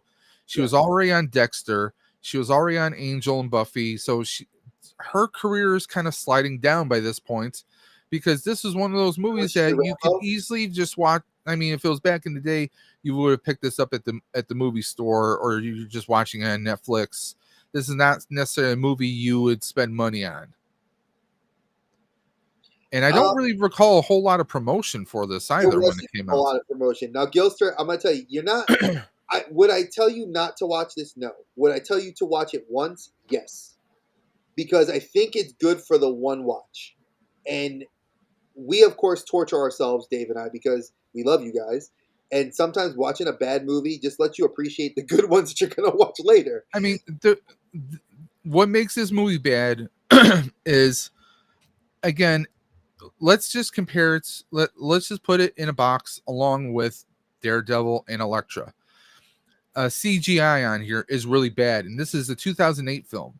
Like, it's like one of those movies where, like, okay, if you ever watch like the Sci-Fi Channel Asylum style Asylum made zombie movies where you don't see bullets but you see blood splatter, that's kind of what we're seeing here. You don't see like no practical effects. Like the blood, like there are no practical effects. They cheaped out as much as they possibly could. They probably spent most of the money just on the names of the people. And Ray Stevenson would have been a big name. So, and Wayne Knight in Seinfeld, that's a big name too. So, and honestly, Ray Stevenson is an amazing. I mean, his Punisher feels like it's two people. It's kind of like Clark Kent and Superman. That's the way I feel about this, and I'll explain what I mean. Like he's just basically this Punisher. Long story short, he's taken down some mobsters, and at this one warehouse, he takes one person out, but it was really like a undercover FBI or cop. It was an undercover FBI. Yeah, undercover agent who's taken out, and he was also the husband to Julie Benz and a father. Well, Punisher Frank Castle, he's feeling remorse about this, and he wants to hang it up or at least leave town. He feels like his one man mission is there's casualties. He's starting to realize that there's casualties. It's kind of like old man Logan or old man Batman, if you will. He's kind of like all this darkness I do. Yes, I am taking out criminals, but another one steps up to take their place, and there's good people who are dying. That's kind of like that's where he's almost at. Like this is Was it the and he collateral finds damage when Wayne Knight made that comment about collateral damage? He's like, "Oh, yeah, Frank, like you." He says, "Frank, like there's always collateral damage."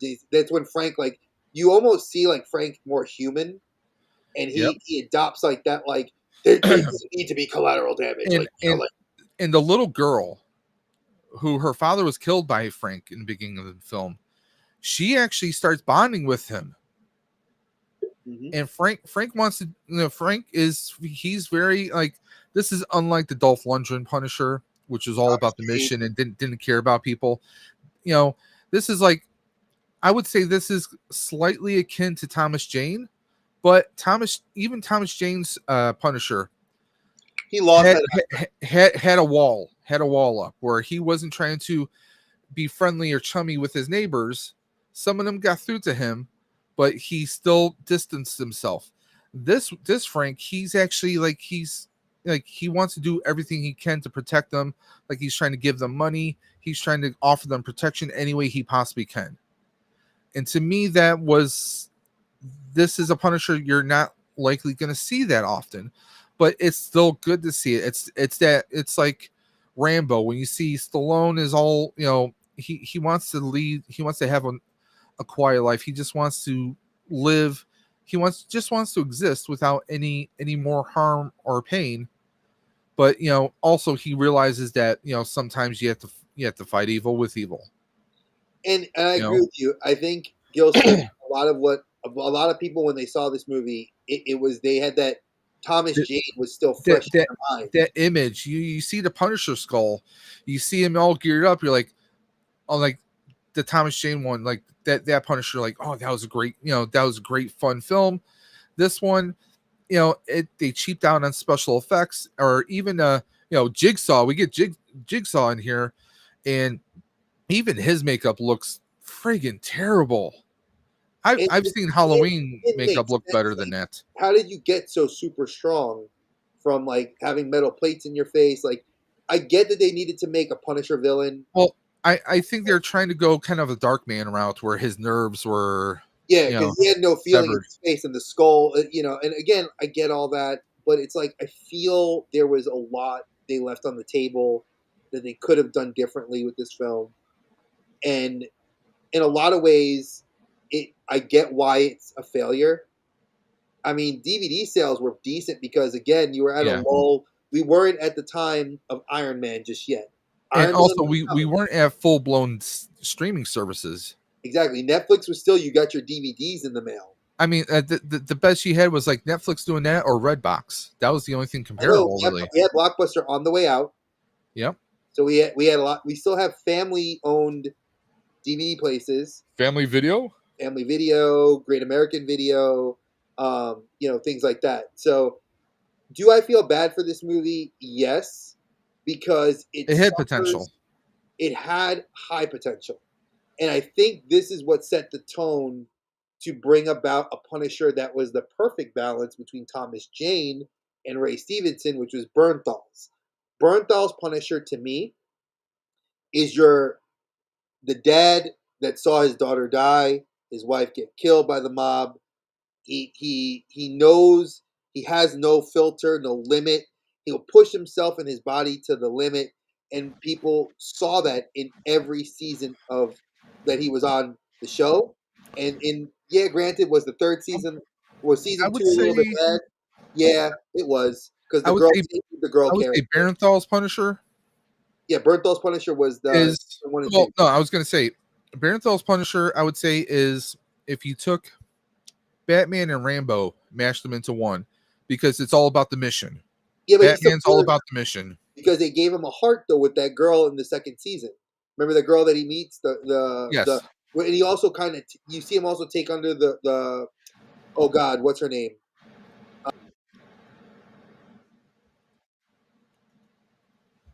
Give me a second. I gotta find her name because it's escaping me. Well, I mean, we had Karen from Daredevil pop up in there as a love interest, basically. Give me 1 second because Deborah Ann Wall. Deborah Ann Wall was Yeah, Karen. yeah I said Karen. Karen. She wasn't a See? love. I don't think she was a love interest for Punisher. She No, was the love interest. She was Matt's love interest, And Yeah, but she started to have a little connection for Frank, even though Frank more like might not have Stockholm felt it. syndrome, I think that was than anything Yeah. else. Oh, yeah. It's like what's her name? Who was the ER nurse? She was kind of like she Oh, hooks up with Luke. She hooks up Ashoka. with I can't remember her name. Ashoka, who's gonna play Ashoka Tano. yeah. I know who you're talking about. So yeah, like Deborah Ann Woll did a great job. And for those of you that watch Critical Role or any of those other or used to watch Critical Role, she is a True huge safety Blood. nerd. Her husband is actually blind in real life, Hmm. and she helped train Charlie Cox in a lot of the understanding of how to be a blind man. So there's a lot of cool things that she did on set. She also is not being brought back for the new Daredevil series, which a lot of people are Nope. pissed off about. Neither is Froggy, I believe, or Neither is Foggy. Foggy yet. So they're recasting both of them, which I think is a very piss poor decision on Netflix, or not Netflix, on Disney Plus's part. But that's besides the point. Um, this is one of those movies you will not see pop up on Disney Plus. I think it was Yeah, one of think. those. If he was alive today, I think you would have seen him in the Deadpool movie because I think he would fit in perfect in a Deadpool universe to be that weird hybrid of a good guy, bad guy. Um, but overall, the movie it falls on so many levels. Like you don't really get a good villain. You get uh you A get little Jigsaw bit of who a little bit of hot take. I think Kick-Ass 2 is probably a better oh action yeah. movie than this. Well, Kick-Ass 1 is a way better movie than Yeah. this. I mean, and that's another comic book movie too, which I love. So again, this movie, and I hate that we left it as like I say it's a slide down because there are people that love this movie. I've run into comic book fans that are Well, I diehard mean, Punisher fans that say this is like one of the best all movies, and I'm like, your it could your own be. stats speak for it. I mean, 35 million to make it, and he only made 10.1 million. And folks, this isn't okay. Look at And the what was going shortest on in movie tonight 2008. too. So 1 hour, 103 minutes. Shortest movie tonight. no, shortest movie was Elektra '97. Sure. Oh, okay. So look at statistically how there was nothing in the world what was going on at the time. We had a presidential change. Barack Obama was being voted into office. That was it. No major financial. We didn't have the housing. We were dealing with stuff in Iraq and Afghanistan. So this is kind of like a knock to because he was a special forces trainer. That's what they claimed him to be as his job. Um, but that's what you had going on in the world. So financially, there was no reason why a movie like this couldn't have been successful with a low budget. But it did had a really piss poor marketing. It was under the Marvel umbrella, which again, remember, Disney has not. We have not gone into the MCU yet. We are creeping into the MCU after this because this when we get Iron Man 1. So this was like the final, and I say this very honestly, this is the final film of the beta before you get the MCU that we now know. Which Dave and I were talking about that the other day. Me and Steven were talking about that. Hey Archer, on the show, which is sets the precedent for comic book movies in the present era. I mean, these movies, barring Blade, these movies are you could all pass on. Would I tell you to? No, I think for any true comic book fan, you should watch them. Give it a shot. It's our opinions are just that. They're our opinions, But a lot of you guys do value what we like. We actually got a compliment last week that we inspired someone to watch a movie based off of what our review was. So that to me is a sign that Dave and I have a really good level of knowledge in what we're bringing to the table. We have power. We No, I'm do have kidding. power. We let it. Hey, I have Ricardo. limited power, you know. But yeah, like, Limited rice pudding, etc., etc. Hey, Ricardo. I hope Ricardo's doing well tonight. He just popped in the chat. hey Ricardo, it's good to see you, brother. And by the way, guys, if you want to catch some of our past episodes, well, of course, you can always check us out on YouTube here at the Outer Dimensions Podcast. And as always, wherever you get your podcasts from, Spotify, iTunes, we're all over the place now, guys. Just look us up at the Outer Dimensions Podcast, and you can check out all of well, we don't have episode 11 up yet, but we have our first 10 episodes that you guys can go ahead and check out. And I know that you guys have been starting to love us a lot more, and we're seeing a lot of activity in the chat, which makes both of us very happy. So if you guys keep this up, like I said, we are seriously thinking about doing a. If we get like a lot of people in the chat and we get a lot more activity, I'll be helping Dave upload these every week. So if you Yes. guys see that, just let us know. And possibly shave his eyebrows. Oh, I'm never shaving my eyebrows. Yeah, sure. Come on. You should You- know. we Has anyone I'm, seen? I'm sure your wife would love that. No eyebrows, shave all the hairs. You'd be dolphin smooth, Oh no, she'd laugh. She'd make fun of me. My wife would roast me. Has anyone seen the like a marshmallow. super? Okay, I'm kind of curious what you mean by that, Gilster. Is that There, Super Seven no, no, or no. Super? There is a sci-fi or there's a superhero comedy that James Gunn made. I think I've seen it advertised. I might have been on Netflix very briefly. I'm not sure. I have to look it up. But he's made a few superhero comedies. I mean, well, just look at Peacemaker. Peacemaker was a friggin' laugh riot, and now a Uh, superhero. Peacemaker is a full-on masterclass in how to take a non-known, an unknown superhero and turn him into an icon. That's a masterclass because that show is hilarious. Love me Peacemaker. Love John Cena love him in that role. It's called Super. I'll have to check that out. But again, when we look at superhero movies, and we won't touch the MCU, there's reasons, and I'll give you the reason. Hey Archer put out on his channel, Nerd Affiliated. That crew is amazing. If you guys haven't subbed to their Yeah, channel, apparently it's a 2010 film, written and directed by James Gunn, starring Rainn Wilson, Elliot Page, Liv Tyler, Kevin Bacon, Nathan Fillion, of course, I Greg have that Henry, movie. Michael Rooker, Andre Royo, Sean Gunn, of course. Linda Cardinelli. Yeah, Wow. dude, All right, I need to watch this. dude, you can't say her name around me, okay? I'm trying to trying to be a good Dave here. One of my celeb crushes. Oh, she is. Just saying. Wait, Ricardo, you haven't been able to watch Peacemaker yet, my dude. It's on Blu-ray. Buy it, dude. If you can't, unless you have financial troubles, then don't buy it. But if you can get it, if you have Max, it's on. Or you know what? Binge it on the weekend. Just sign up for like the free trial and then cancel Yeah, the trial when you're done. yeah. They do like the 2-day trials. I know Max. Not that I do anything like that, What do we which I do? do. My wife does it. She just finished up an Amazon trial. She's gonna do it again because we just changed the emails.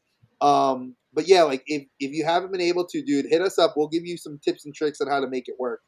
Um, but the reason, and I'm going to bring it back here, Nerd Affiliated put a challenge out to YouTubers to not do any of the major Hollywood movies. Now, Iron Man, it is on Max, yes, but I can help you, Ricardo. Message me on Instagram. Message me on Instagram, and I'll help you out because I have a hookup.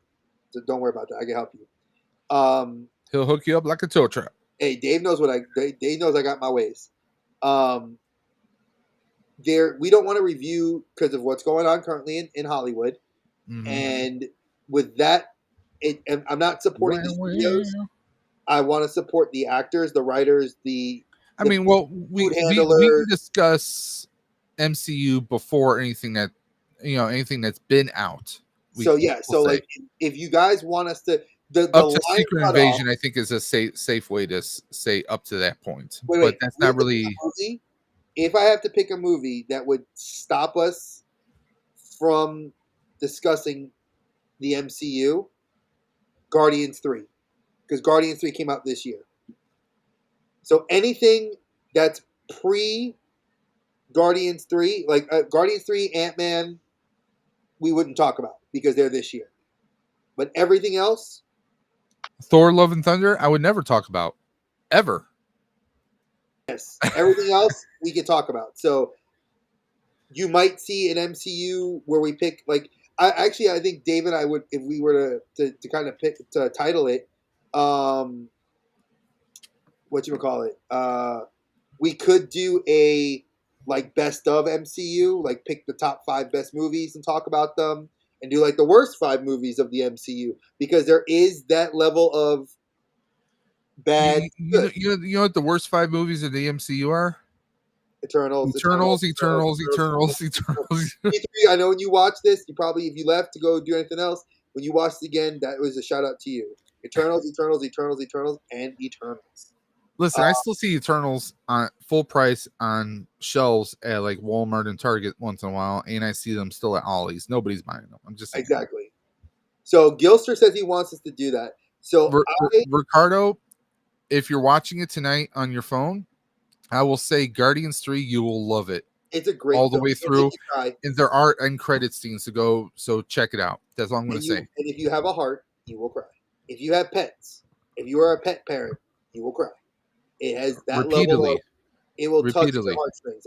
Dave and I talked about this. I cried in the theater, and my daughter teared up a little bit when we saw it. It's damn good movie. But when we're looking at hi, little one, you want to say hi? No? Okay. That's my 3-year-old. She just wanted to say no. She's like, I don't want to mess with YouTube. But yeah, like, so if you guys want us to do, like, we will do, I'll add that to our list, like a best of. Dave and I have talked about so many ideas, like best of the best. So we'll do the top 5, the best of, and the worst of MCU. Maybe MCU is simply the best. There you go. We could do, well, I wouldn't mind doing the worst of. I wouldn't mind picking a couple of the bad movies, because there's some bad. No, we'll do a separate episode for the worst. Oh yeah, they're not gonna be in the same episode. It'll be two distinctly different episodes. And we can do it like we did the Expendables. Yeah, honestly, I would like to do it like that, because Dave and I have very different opinions on the movies, and I love certain movies a little bit more than I liked other ones. So, and we all know I won the Expendable episode. I'm just saying. No, you only won it because you did. I came up with the scenario, so I win the scenario. You may win the team, but I won the scenario. Besides, I would want my team traveling the multiverse anyway, so that's just me. That's true. Nah, dude, Ricardo, if you got to do it, bro, I understand. We respect you, man. We love that you come in. No, even support us briefly. We appreciate. No worries, Ricardo. He said that I'll try and catch up on some of your guys' stuff. I have. Listen, man, life first. You know, your life situation, your family situation comes first. You know, if our videos, our content's not going anywhere, you can catch up on us anytime, and it doesn't cost you a single thing. Okay. Yeah, so that's what we're trying to tell you guys. You first, man. Yeah, we support you guys as much as you guys support us. And Ricardo supports a lot of channels, and if you have stuff going on, take care of your stuff, man. We're not going anywhere. Hey, we're friends, dude. You could always unless Dre gets Thanos snapped again and he'll vanish, but then I'll bring him back. But exactly. Aside from that, we're not going anywhere. Exactly. So, folks, I just want to kind of thank you guys for coming in and tuning into this episode this week. I think it was a fun one to do, even though I feel like Dave and I kind of knew we knew the avalanche of shit we were all walking into. See, I was expecting Blade to be the last one, but Dre flipped it on us and made it first. I had to flip this. He served dessert first. Yeah, I gave you the awesome dessert, and then we had the shit meal. That was the fall into this. Now we'll make it up to you guys next week, because next week we have something really awesome that we're doing, which is a mini. We're doing the best. Who is the best Spider-Man? Now, a lot of people have questioned me about this. Like, what is this about? Why are you doing this? Well, because we want to. One, we wanted to. It was something that Dave and I, it's a pet project of ours that we're working on. And this is part of a 4-part series. So we're doing the first episode you guys are going to see is who's the best Spider-Man. Now, the criteria, I already sent Dave. Dave already has the cheat sheet for this. The criteria is the amount of films the person's been in, the age they started the role as Peter. But they were Peter Parker in the film. They have to be live action too. And they have to be live action. No voice actors. No animated 90s series Peter Parker Spider-Man. No Spider-Verse, unfortunately. Spider-Verse. Video games do not count as live action. So the video games are out the window as well. And we're gonna discuss, basically who, as far as this, because let's face it, the actor is Peter Parker, but the actor is also Spider-Man. I mean, one of the biggest examples of that was like Tobey Maguire, very meek and mild, as Peter Parker, but then when he was Spider-Man, he could talk shit to J. Jonah Jameson like you wouldn't believe. Oh yeah, he smashed So up I mean, it's going to come down to who is. Dave, send me a link on Instagram so I can slowly start watching stuff. Yeah, I will. Don't worry. Yeah, we We're got gonna. you, brother. Now, Yeah. the final criteria to that, and that was more, again, this is the statistics in me. I went to look at the highest grossing film. Now, only 4 of these actors out of the 5 actually had full length in cinema movies. The 5th one, which is kind of a throw, is not a throwaway, did 2 Nicholas years on Hammond. television, and we're gonna leave it at that. And it's not American, so right there, that should let you guys know Okay, I know where which we're one going. you're referring to now. So he only did TV for 2 years, which was awesome to find that out because he didn't get the opportunity to do a movie. And then I found out other things he's done, and I've seen it, and he's an actor who's been in several Sentai series since. So I'm gonna leave it at that. Now, if that wets your guys' whistle for what we have coming up, if you're a Spider-Man fan, which everybody knows I am, I'll be wearing my Spider-Man T-shirt next week, be in full regalia, ready to go because I'm excited. This is a great series, and I started working on the one that's the week after, which is Batman, and He's wait a till Batman. wait to Well, see. we all know it's Michael Keaton. So, And we know it's Keaton, but again, that's where I crunched some numbers, and he technically, I want to say it was him and maybe Pattinson probably compete for the number of highest grossing films. Because just to give you guys a tidbit, Batman '89 grossed 100 something million box office. but could But when you you look at could it you now, it could was you use inflation and tables to translate what that would be to modern? I did, and Okay. when Keaton grossed 1.15 billion now for his movie in '89. Okay. He is the highest grossing actor, and there's also a trend. It seems that Batman's age has stayed consistent, and they've all been either in their 70s before they passed, or if they're still alive, they all started the role in their late 30s. 38 years old has been the number. Okay. Just to give you guys a note, Peter Parker has been mid to late 20s, Mm-hmm. and the actors are now in their early 40s. So, just to give you guys Most of them, anyways. most of, I think, well, yeah, because Holland Shinji, is like what, 26, 27 maybe? 27, he just turned 27. Okay. Garfield's 39, Toby's 43, Hammond is 66, Yeah, he's still alive. and uh, Shinji is 71. So he's the oldest. But they all started 24 years old. So just to give you guys numbers. So, hey, look, it's showing up late, better late than never. Is Mr. Nerd affiliated? Ooh, Hey, Hollywood. Hollywood. Hollywood. So, yeah, we wanted to wet your whistle, give you guys a little bit of the taste of that. That's what we're gonna be doing. Yes, he is. So expect that, and then when we finish the series out, because it's gonna be Spider-Man's opening the series, and I think closing the series was Superman. Possibly. I think Superman was the one closing the series. I have to go back through my notes. No, you never lose points for being late. We love you, bro. The so A goes out to a B.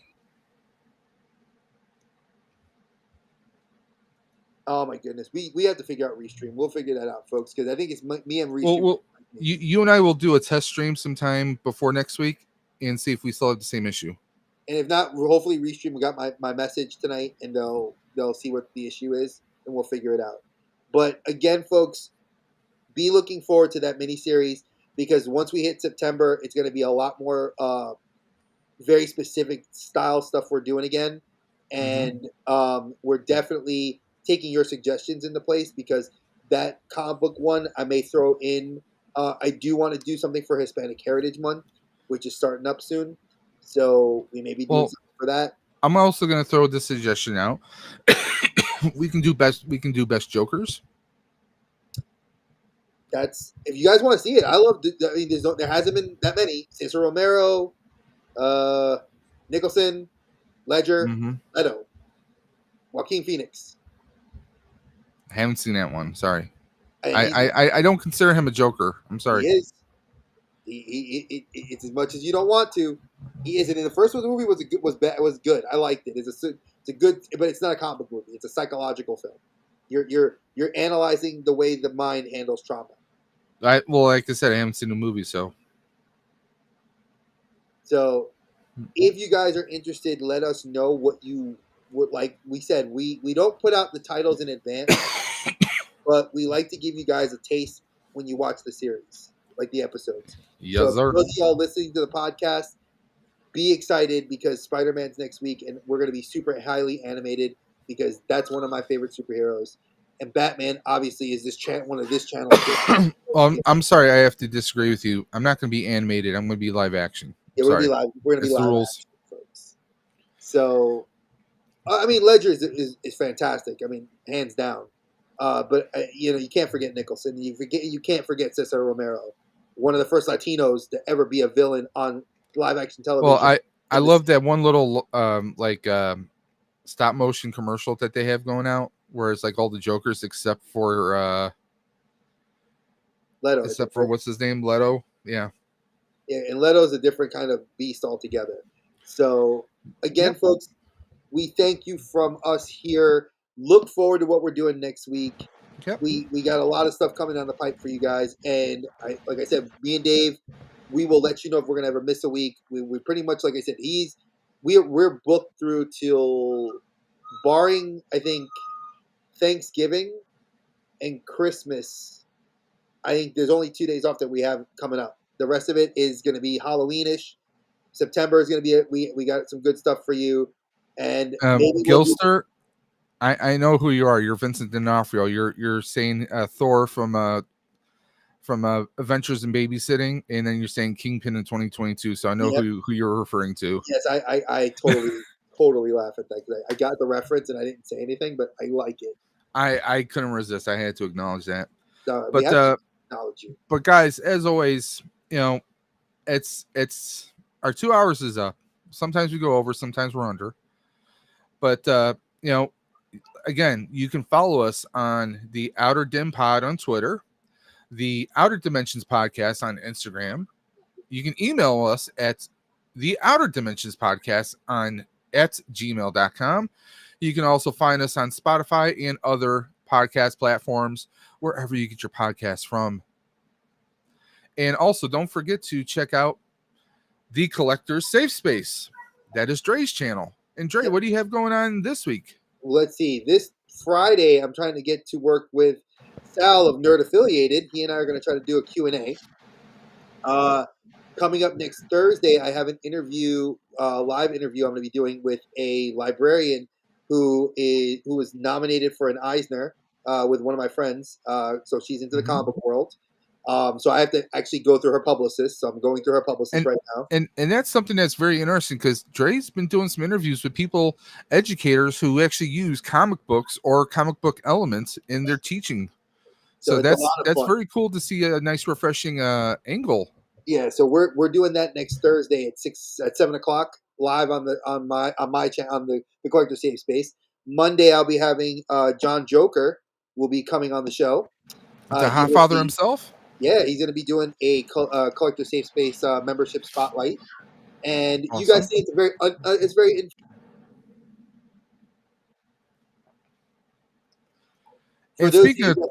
For those of you that don't know, I'm sorry, I try to pick it up so they don't lose the audio. For those of you that don't know, that's my attempt at taking the guys and the girls that are in our group, giving them a chance to get a spotlight, putting the light on them because that's what this is all about. Dave and I, this is our passion project, and I absolutely love doing this. We've been putting more eyes on this, which makes me very proud of what we do. And a lot of people are actually reaching out and being more interested. So big shout out Now, to my brother Dave for what he does because he helps make a lot of this. You guys don't realize the amount of work we put in to this besides our own channels. So that's what and I also, get next. speaking of the collector safe space, we also have Dre has a Discord for the collector safe space. If you guys want to join, you can look it up on Discord. It's a place where you can share, your toy hunts, your collectibles with. If you're Toy looking to photography. share, if you're Everything. YouTube, if you're a content creator, you want to share your links. It's a great place to share links there. But also, collector safe space is also in the future, in case anyone's not aware. Collector Safe Space also does. It's basically also a mental health support group as well, where we will be hosting streams about mental health, not just men's mental health, but everyone's mental health. So please be on the lookout for that. Yeah, we got And the date that's tentative right now. It's September 8th, which is a Friday. Mm-hmm. I tried to work with Dave's schedule because he's going to be co-hosting with me. Hey, folks, we just hit a milestone, 100 messages in the chat. Thank you. Awesome. Thank you, guys. Thank you so much for that. We love when you guys are active in our chat, so thank you.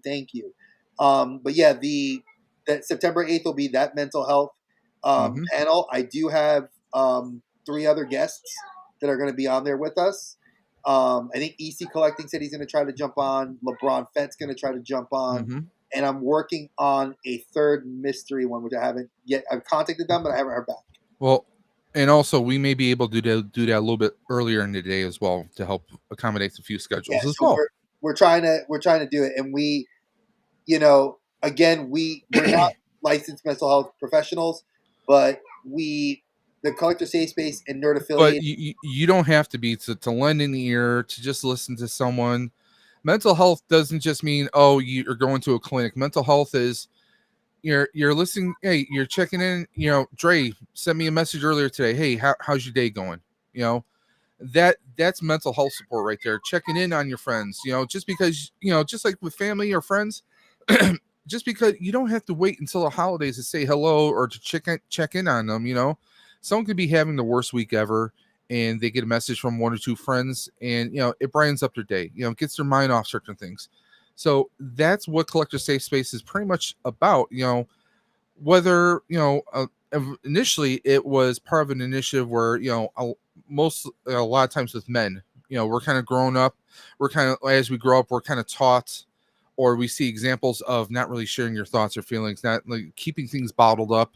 And that's not healthy. That could lead to high blood pressure, stress, and even worse situations.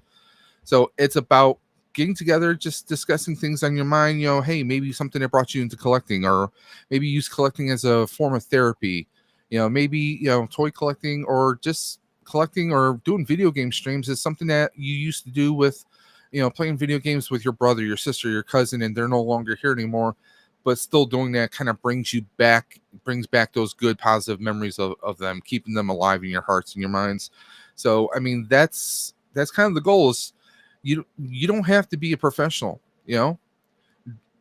Dre, me, and everyone else that's a part of it. We're good at listening. We're good at sharing. You don't have to. You could just sit there and listen, and then you're like, wow, that's I feel the same way at times. You're not alone. And we do often provide information on if you wanted to seek professional help. Yeah, we do. There are mental health websites and hotlines out there, even text messaging that you could do. If you're feeling down and you just feel you want to talk to someone, but maybe you don't want to talk to someone face to face, you can do it through text messaging. And there are plenty of organizations out there. Dave and I met that way, and we've been brothers ever since. Yes, sir. Just to let you guys know, it's like this support group has actually become a friend circle, and everybody in the group, texts each other. I text Dave every day. And what a lot of you guys may not realize, everyone who's been here in this stream tonight, well, you guys are a support group right there. Earlier, Rolando and a few others were sharing some links for GoFundMe to help out Vader's girl, aka Kat, with some medical bills that she has coming up. That's support right there. Saying hello to everyone. Ricardo, when you popped in, you were saying hello to Rolando and everyone else, saying hello to me. That's checking in on your friends. That's mental health support right there without even realizing it. You're saying hello to everyone. You're like, Ricardo, you're saying you want to catch up on our content, our videos. Well, that's a way to keep yourself busy, but it's also a way to help support your friends. You're supporting everyone. Everyone here in this chat, everyone who's listening to this podcast, it's support in one way or another. You might not be realizing it, but you're supporting me, you're supporting Dre, you're supporting each other, and we're supporting you, spending all this time together. We don't do this for money. The Restream the Restream platform, I am actually footing the bill on that myself. So we can kind of have a better presentation, but also so we can do a lot more, and we can stream on Facebook, Twitter, Instagram, and everywhere else. We want to reach as many people as possible. But, we're doing this because this is something we enjoy. We're just two guys talking about movies. We're not so-called experts or critics, but we're just giving our opinions and our takes on it. Hey, listen, I laugh, dude. Ricardo, I am hilarious. Like I'm a joker, and I love it. So trust me, I was laughing. I was being more serious because my wife was walking by, and my little one was walking by. But I ain't afraid of your wife. Huh? Oh, I ain't afraid of your wife. I know you ain't afraid. I'm not afraid of Roxanne. I ain't afraid of her. No, but you're afraid of your wife. I'm afraid of my wife. Yes, I am. Because she's right there. But just so you guys understand, that's something that is a personal project of mine that I'm undertaking that was somebody else's, and I made a promise to several people that I would do it monthly. That was months ago, and I didn't do that, so now I'm upholding that promise. Because he's a slacker. Oh, I am. I'm not gonna lie, but please, who cares if you're talking, brother? Please, that's the whole point. You're supposed to do this. This is what the chat's supposed to be about. Yes, sir. And we want you guys to enjoy. You okay, little one, that you fell? Yeah, okay. So that's what we're here to do.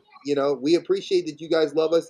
We don't ask for your support in the sense of like financial. We ask you guys to just watch the content. If you guys know somebody that's interested in movie talk, share it with them. Trust me, there's a lot of people that watch podcasts at their job or listen to podcasts at their jobs while they're doing like number crunching. They enjoy it. Please do. We love it. We're not we don't do high, like a lot of the newer stuff. We can recommend you guys to like Nerd Affiliated. Go look. They're a great network, and they're similar to what we're doing. They want to see positivity. Might be a few minutes late, but he's there. Hey. Hollywood gets the Hollywood time. But yeah, we love you guys. We love what you guys do for the channel, and believe you me, it's Dave and I bust our ass to make sure these shows are good for a reason, because we like to give quality content to you guys. And plus it burns calories.